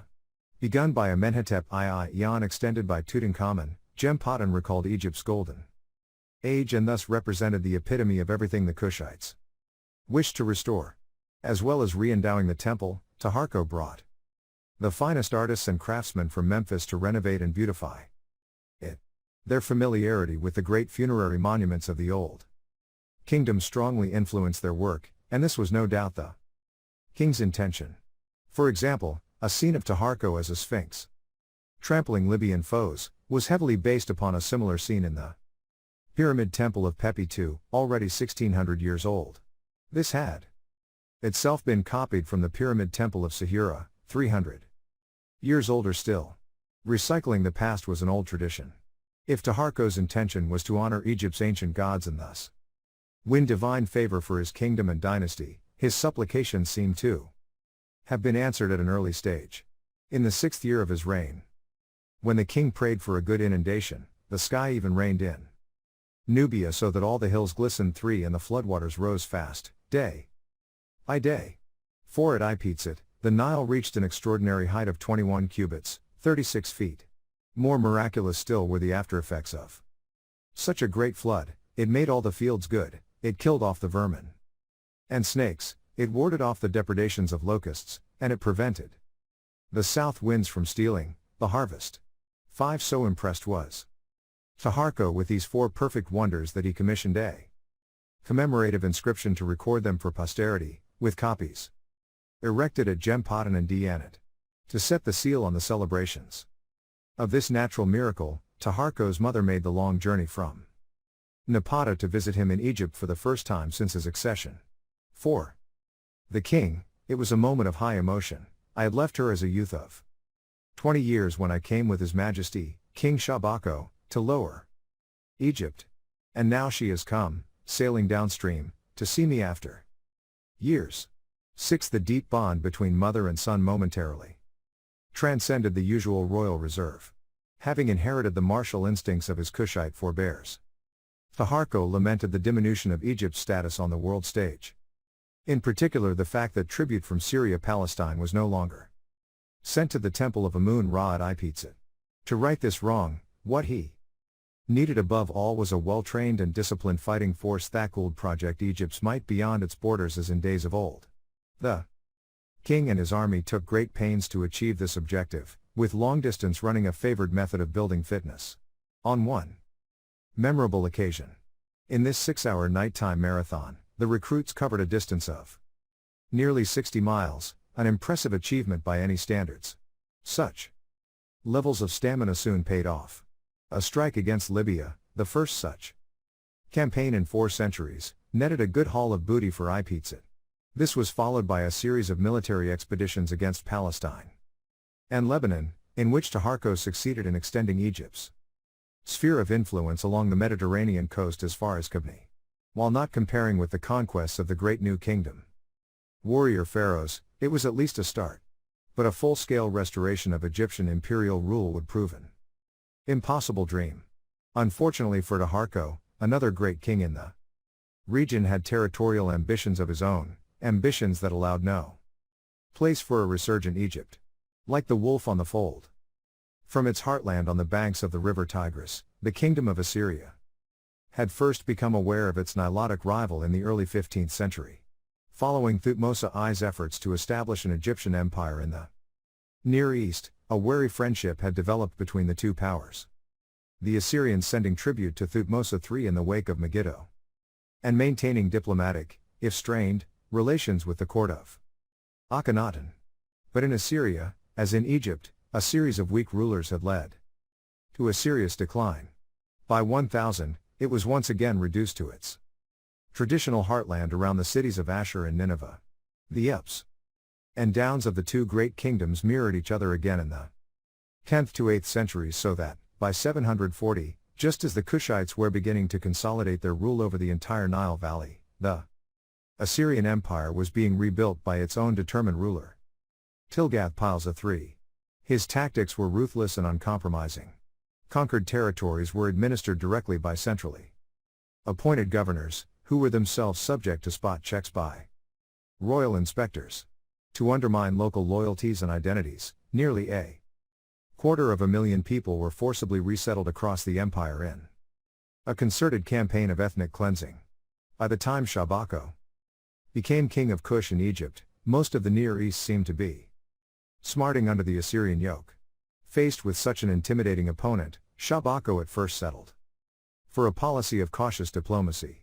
His first test came when one of the Assyrians' more rebellious vassals, the king of Ashdod, fled to Egypt, seeking political asylum. Shabako promptly sent him back to face his persecutors. But this entente with the Assyrians did not last long. When the Assyrian ruler Sennacherib began a systematic consolidation of his western territories, Egypt decided that the covert encouragement of local insurgencies would serve its interests better, and began to stir discontent among the fractious rulers of the Near Eastern city-states. The policy backfired disastrously. Sennacherib invaded Palestine to suppress a revolt, whereupon one of the ringleaders, Hezekiah of Judah, turned to Egypt for military support. It was a request Shabako could scarcely refuse. He summoned his nephew Taharko, still just a prince of 20, north from Nubia to lead the campaign, and the two armies met at El Teke, 10 miles from Ashdod, in 701. Taharko's force was besieged, then heavily defeated. Withdrawing to a safe distance, he planned to attack the Assyrians from the rear once they had moved on to Jerusalem to demand Hezekiah's surrender. But Sennacherib was too seasoned a commander to fall for such a ploy. He promptly recalled his troops from the Judean hills, faced down the Egyptian attack, and forced Taharko to flee back to Egypt with the remnants of his defeated and dejected army. Kushite military prowess had finally met its match. Egypt was on notice. The accession of Esarhaddon as king of Assyria in 680 spelled the beginning of the end for Kushite rule. Esarhaddon was every bit as ambitious and ruthless as his predecessor, and determined to incorporate the Nile Valley within his growing empire.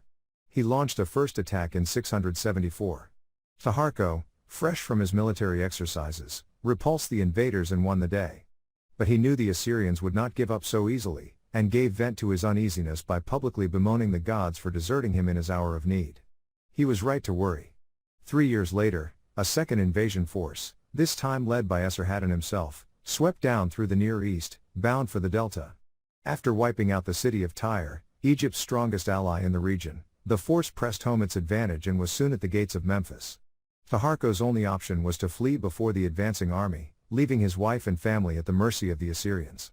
After just half a day's fighting, the royal citadel was stormed and plundered for its treasures, which included hundreds of golden crowns on which were set golden vipers and golden serpents, 8,000 talents of silver, and 50,000 horses. The Assyrian king could not resist gloating over Taharko's total humiliation. His queen, the women of his palace, Ashana-Aru, Neswaner, his heir, his other children, his possessions, horses, cattle and sheep beyond number, I carried off as booty to Assyria.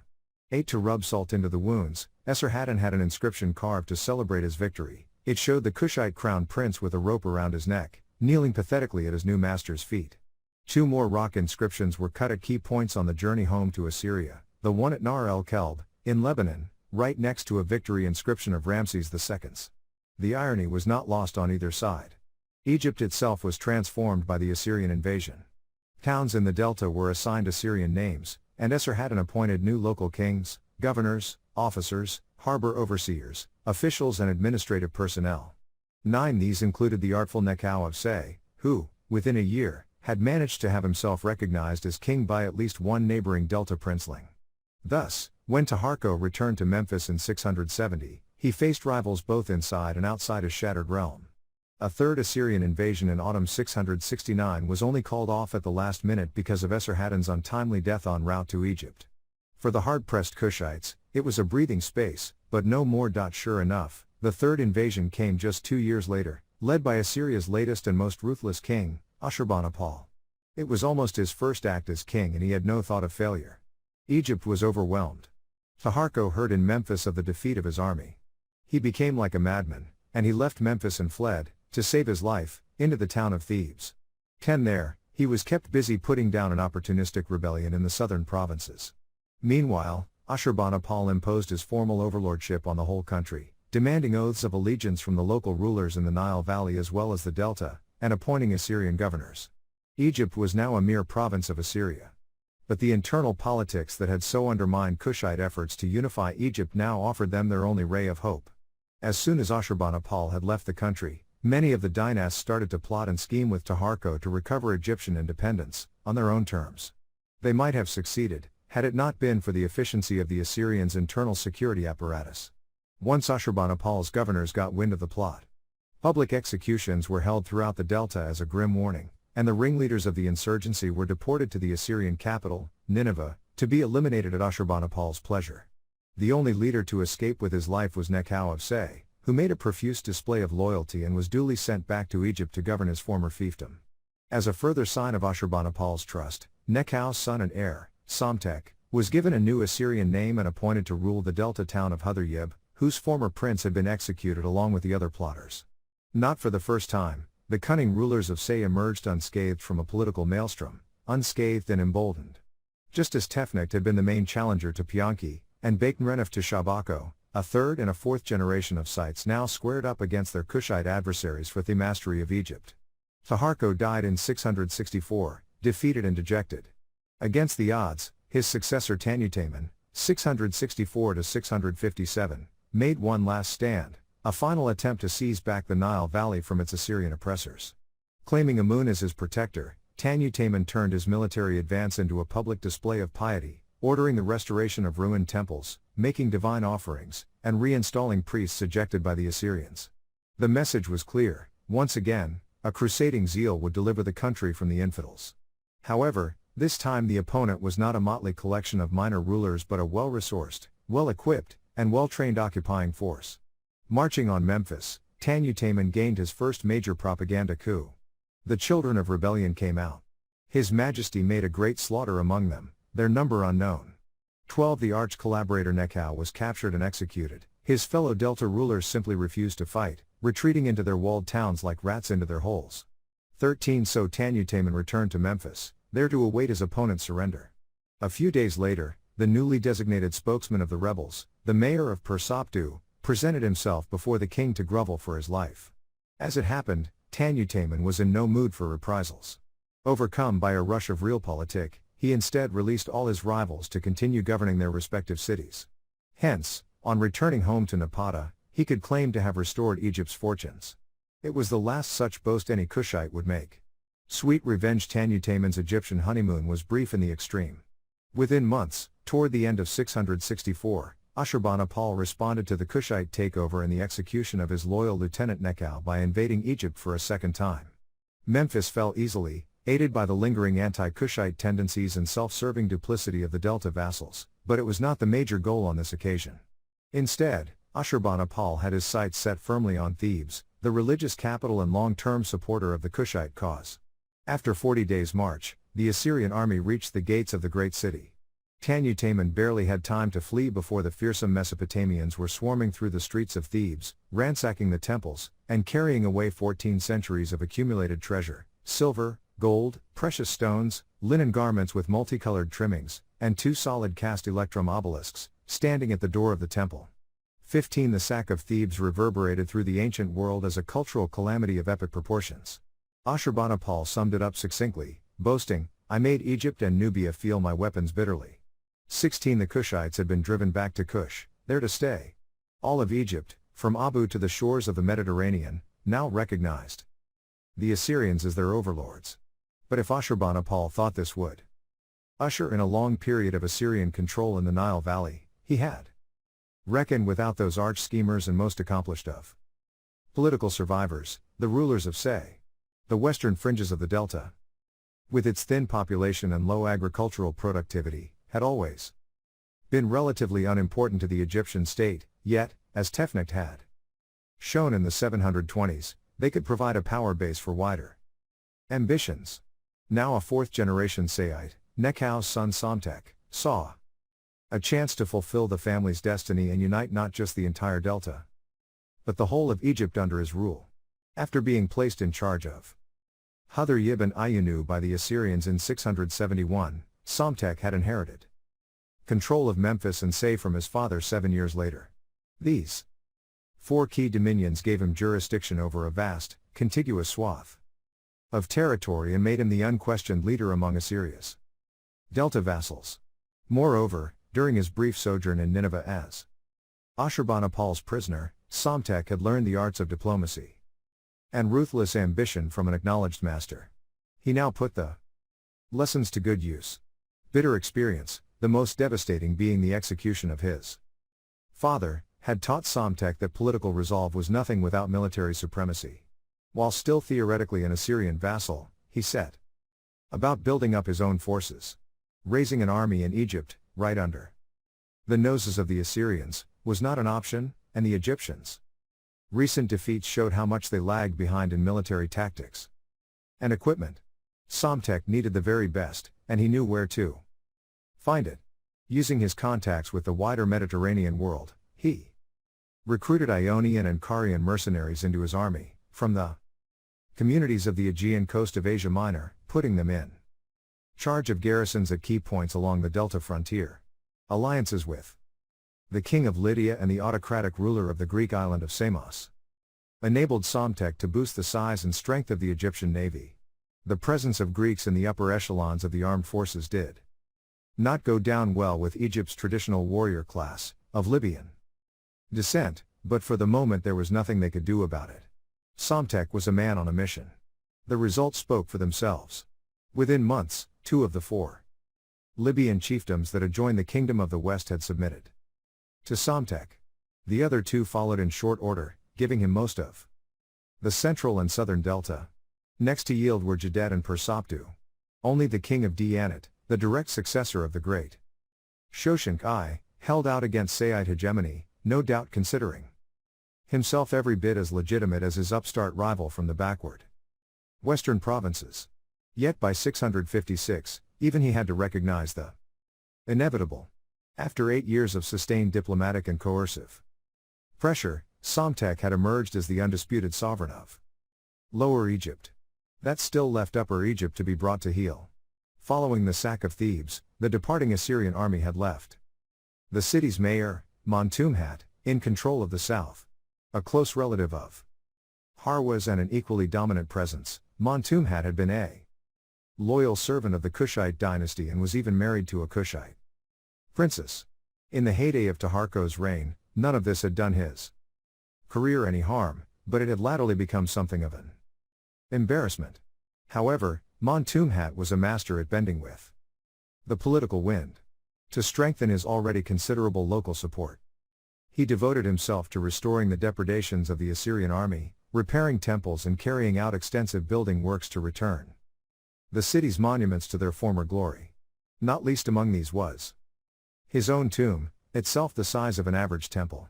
When it came to the final stages of its decoration, Montumhat decided, diplomatically, to show his Kushite wife not as a Nubian princess but as the epitome of native Egyptian femininity, just in case his new political masters should suspect him of divided loyalties. It was through such maneuverings that he remained the effective ruler of Upper Egypt, from Kamun to Abu, under 3 different regimes, Kushite, Assyrian, and finally Saite. In keeping with such masterful fence-sitting, official Theban documents continued to recognize the moribund Kushite dynasty for the first 8 years of Psamtek's rule. The daughters of the 2 greatest Nubian kings, Pianki and Taharko, still occupied 2 of the most senior positions in the city's religious hierarchy, God's wife of Amun and divine adoratrix of Amun, respectively. In the face of such grandeur and tradition, a Libyan princeling from the western delta could hardly compete. Psamtek knew that effective mastery of the south depended upon control of the Amun priesthood. He had an answer to that, too. On March 2, 656, a magnificent flotilla of ships set out from the quayside in Memphis, bound for Thebes. There were tenders, supply ships, and, at the center of the fleet, a royal bark, shimmering with gold leaf in the bright spring sunshine. In overall charge of the 600-mile expedition was the Prince of Heracleopolis and chief harbormaster of Egypt, Semetewifnecht, Psamtek's relative by marriage and a close confidant. He had been given the responsibility for planning the journey and requisitioning supplies from all the provincial governors through whose domains the flotilla would sail. As with the following of Horus at the dawn of Egyptian history, this program achieved the dual purpose of sparing the royal exchequer the burden of such a costly undertaking while giving Psamtek's local subordinates the opportunity to outdo one another in demonstrating their loyalty. Among the many exotic provisions under Semetewifnecht's command, there was one particularly precious cargo, Psamtek's young daughter, Princess Nitocrit. For she was leaving the royal residence to follow a destiny mapped out for her by her father. She was about to be formally adopted as heiress to the God's wife of Amun. After 16 days sailing, the flotilla arrived at its destination and moored at Thebes. Crowds of people lined the riverbank to see the princess come ashore. Before she had a chance to take in her strange new surroundings, she was whisked off by waiting officials to the great temple of Amun-Ra at Ipizit, to be welcomed by the god's oracle. The formalities completed, Nitocrit was introduced to Shepenwepet II and Amenertes too. How strange these 2 dark-skinned African women must have seemed to the Delta princess. Yet they were about to become her legal guardians. Psamtek had taken a long-term view.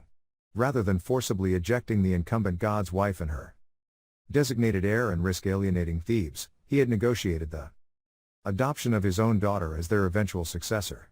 This set the seal on his reunification of Egypt and guaranteed that a Saite would eventually succeed to the most important religious office in the south. It was a diplomatic masterstroke and an economic triumph. At the heart of the legal agreement, which was drawn up in writing to ensure there could be no backsliding by the Theban authorities, financial concerns loomed large. The contract assigned to Nitocrit, that is, to her father, all the property of the gods' wife in countryside and town. She would receive daily and monthly supplies from the most powerful Theban officials, obligations from which they could not shirk. Heading the list of donors was Montumhat, who promised to provide bread, milk, cakes, and herbs every day. Together with 3 oxen and 5 geese per month, all in all, a considerable commitment. Joining him as donors were his Kushite wife and eldest son. Their loyalty to the new dynasty was thus affirmed. The historic Ipizit gathering of 656 brought together representatives of all the principal powers in Egypt's recent past. Montumhat was the last great figure of the old Theban hierarchy. Shepenwepet and Amenertes, together with the high priest of Amun Harkibai, Shabako's grandson, stood for the old Kushite dynasty. Semetewifnecht embodied the altered dispensation in the north, while the young girl at the center of it all, Princess Nitocrit, represented Egypt's new site masters. The ceremony was nothing less than a changing of the guard. To reinforce his newfound authority in Upper Egypt, Psamtek dispatched one of his best generals to Thebes. His mission was to Keep a lid on any potential dissent, establish a new garrison at Abu, and maintain a close eye on developments in Nubia. Diplomacy. Backed by force was the Saite way, and the new dynasty had no intention of allowing Tanutaman, his heirs, or his supporters to stir up renewed trouble in the south. Yet the proud Kushites were not so easily tamed. After Tanutaman's death in 653, new generations of Nubian rulers looked northward.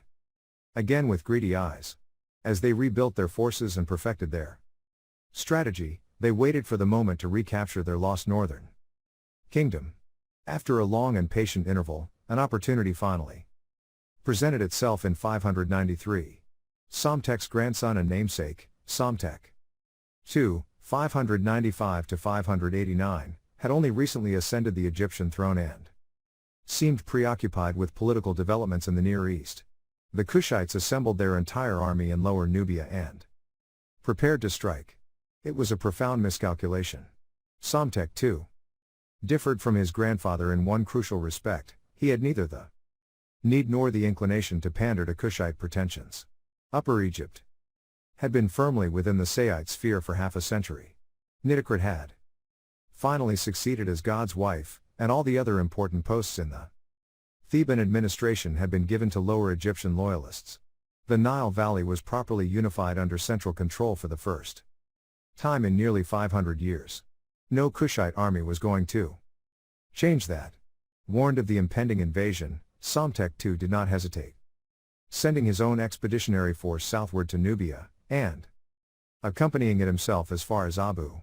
Ionian, Carian, and Judean mercenaries led the charge, pausing only at the temple of Abu Simbel to carve their names on the legs of Ramses II's colossi. On they pressed, razing the town of Pnubs, founded on the site of the ancient Kushite capital, Kerma, in an orgy of savagery worthy of the 18th dynasty. Walking among the Nubian dead, Psamtek's troops are said to have waded in their blood as though in water. 17 The army did not stop until it had reached Napata, where it sacked and burned the royal palace and smashed the king's statues in a symbolic act of vengeance against the Kushite dynasty. Back home in Egypt, Psamtek II ordered the names of the Nubian pharaohs, Pianki, Shabako, and their successors down to Tanutaman, to be erased from all monuments, even private statues.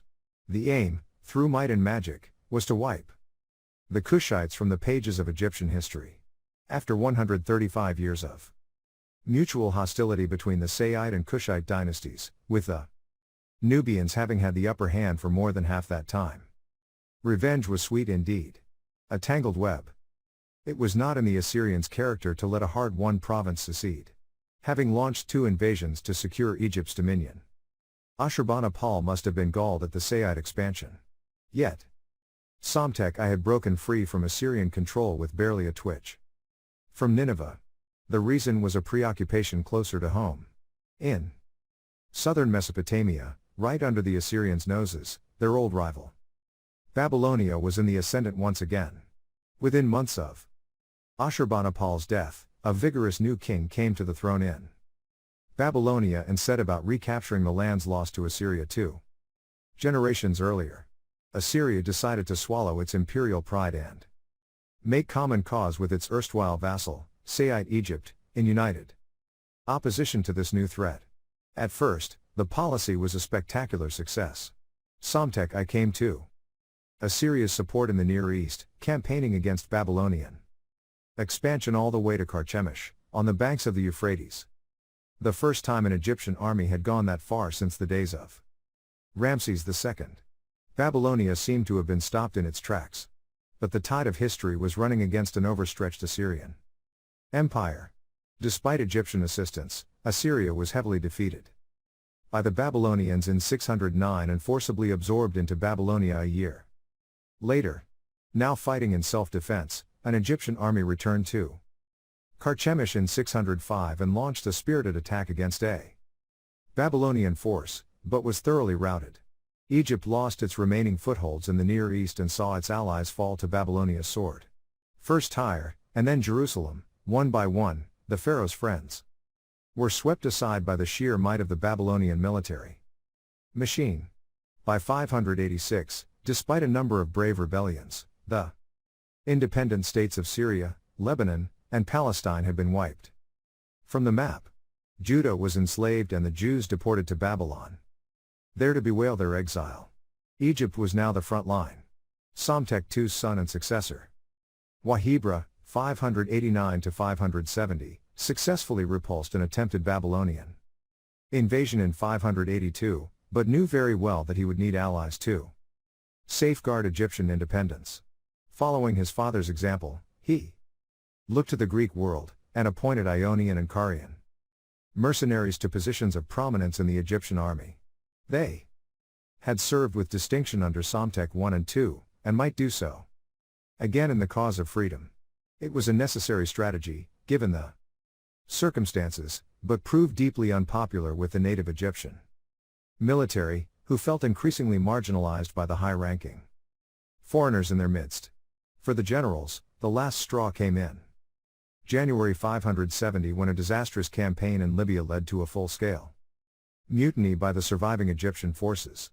Wahibra sent one of his most experienced commanders, Ahmose, to put down the revolt. But far from reimposing order, Ahmose promptly seized power and was proclaimed king by the rebels. Turning back toward Egypt, he and the renegade army marched on the dynastic seat of Say, seized it, and forced Wahibra to retreat to his heavily fortified palace in Memphis. By August, the general had been recognized as pharaoh, a second Ahmose, throughout the western delta. In October, after a lengthy standoff during the hot summer months, Wahibra attempted to regain his throne by marching on Say. Ahmose's army met him head-on and comprehensively defeated the loyalist forces. Wahibra escaped with his life and fled abroad, to the court of Babylon. The Babylonian king, Nebuchadnezzar, could scarcely believe his luck. Here was an unmissable opportunity to meddle in Egypt's internal affairs and put a Babylonian puppet on the throne of Horus. Realizing the impending danger, Ahmose II, 570–526, took immediate measures to guard against an invasion. He concluded an alliance with the Greeks of Cyrene, on the North African coast of Libya. Founded by colonists in the 7th century, while removing a Greek garrison in the eastern delta thought to harbor sympathies for Wahibra. Pragmatism, not ideology, was the order of the day. In 567, a Babylonian force led by the deposed king attempted to invade Egypt by land and sea, but was roundly defeated. This time, there was no escape for Wahibra. He was captured and killed. Despite the ignominy of his final years, he was nonetheless buried with full royal honors by a victorious Ahmose.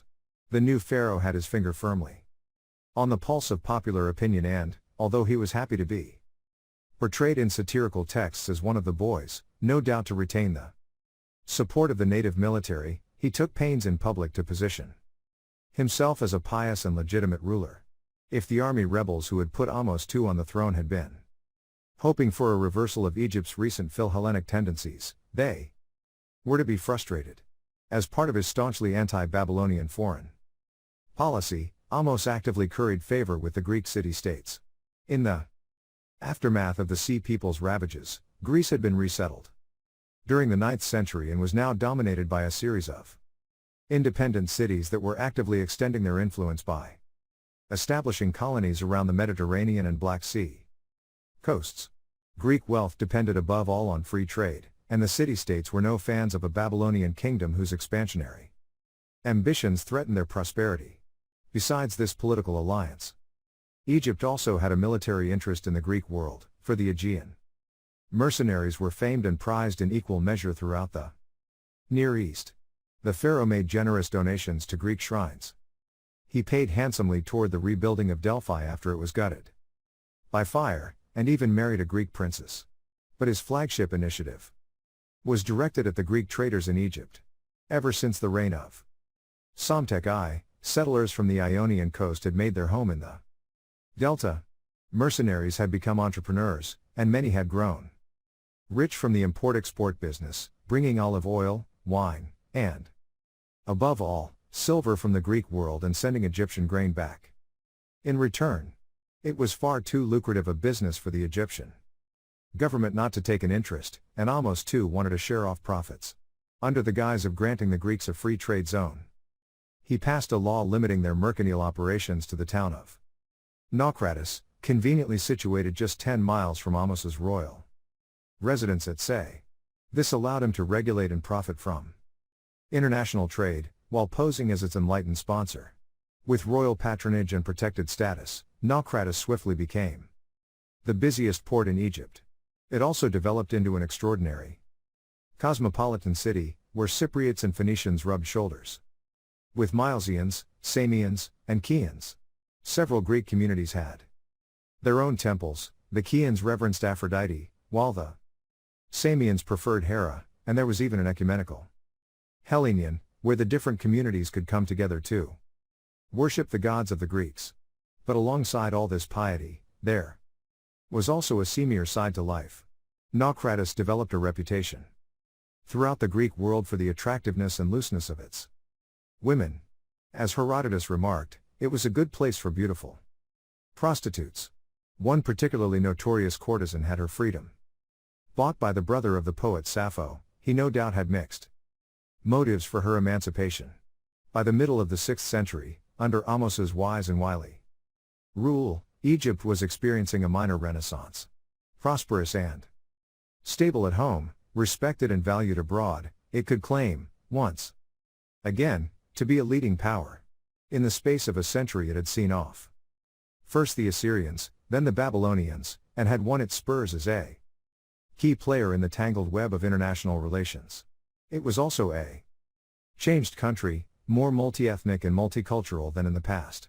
But the Nile Valley had always been a melting pot and a magnet for immigrants, and had successfully absorbed them all. In the end, pharaonic civilization had always emerged stronger, triumphant. For the gods had ordained it, and it would always be the case, or so the Egyptians naively believed. Chapter 22. Invasion and Introspection. Battling on. The rulers of the western delta city of Say were the great survivors of ancient Egyptian history. Over the course of 2 centuries, they plotted, schemed, and muscled their way into a position of dominance, not just in their lower Egyptian homeland but throughout the Nile Valley. Starting with the Prince of the West, Tefnakht, in 728, the Canaanites had refused to kowtow to a rival dynasty from Nubia and had remained a thorn in the side of the Kushites for 70 years. They had then used Assyrian protection to widen their power base in the delta, finally throwing off their vassal status and claiming the prize of a united monarchy. As the ruling dynasty of Egypt, they had proved equally astute, siding with the Assyrians to counter the mutual threat from Babylonia. Honoring the native gods while buying the support of Greek mercenaries, the House of Psamtik succeeded in maintaining Egypt's status and independence in an increasingly uncertain world. But even the Sites were not invincible. Within a decade of repelling a Babylonian invasion, they found themselves facing an even more determined and implacable foe, an enemy that seemed to come out of nowhere.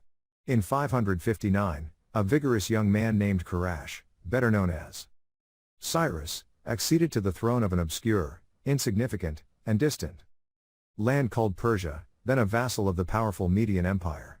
Cyrus, however, had ambitions and soon rebelled against his overlord, dethroning him and claiming Media for himself. The Egyptian pharaoh showed little interest in all of this. It was a quarrel in a faraway country between people of whom he knew nothing.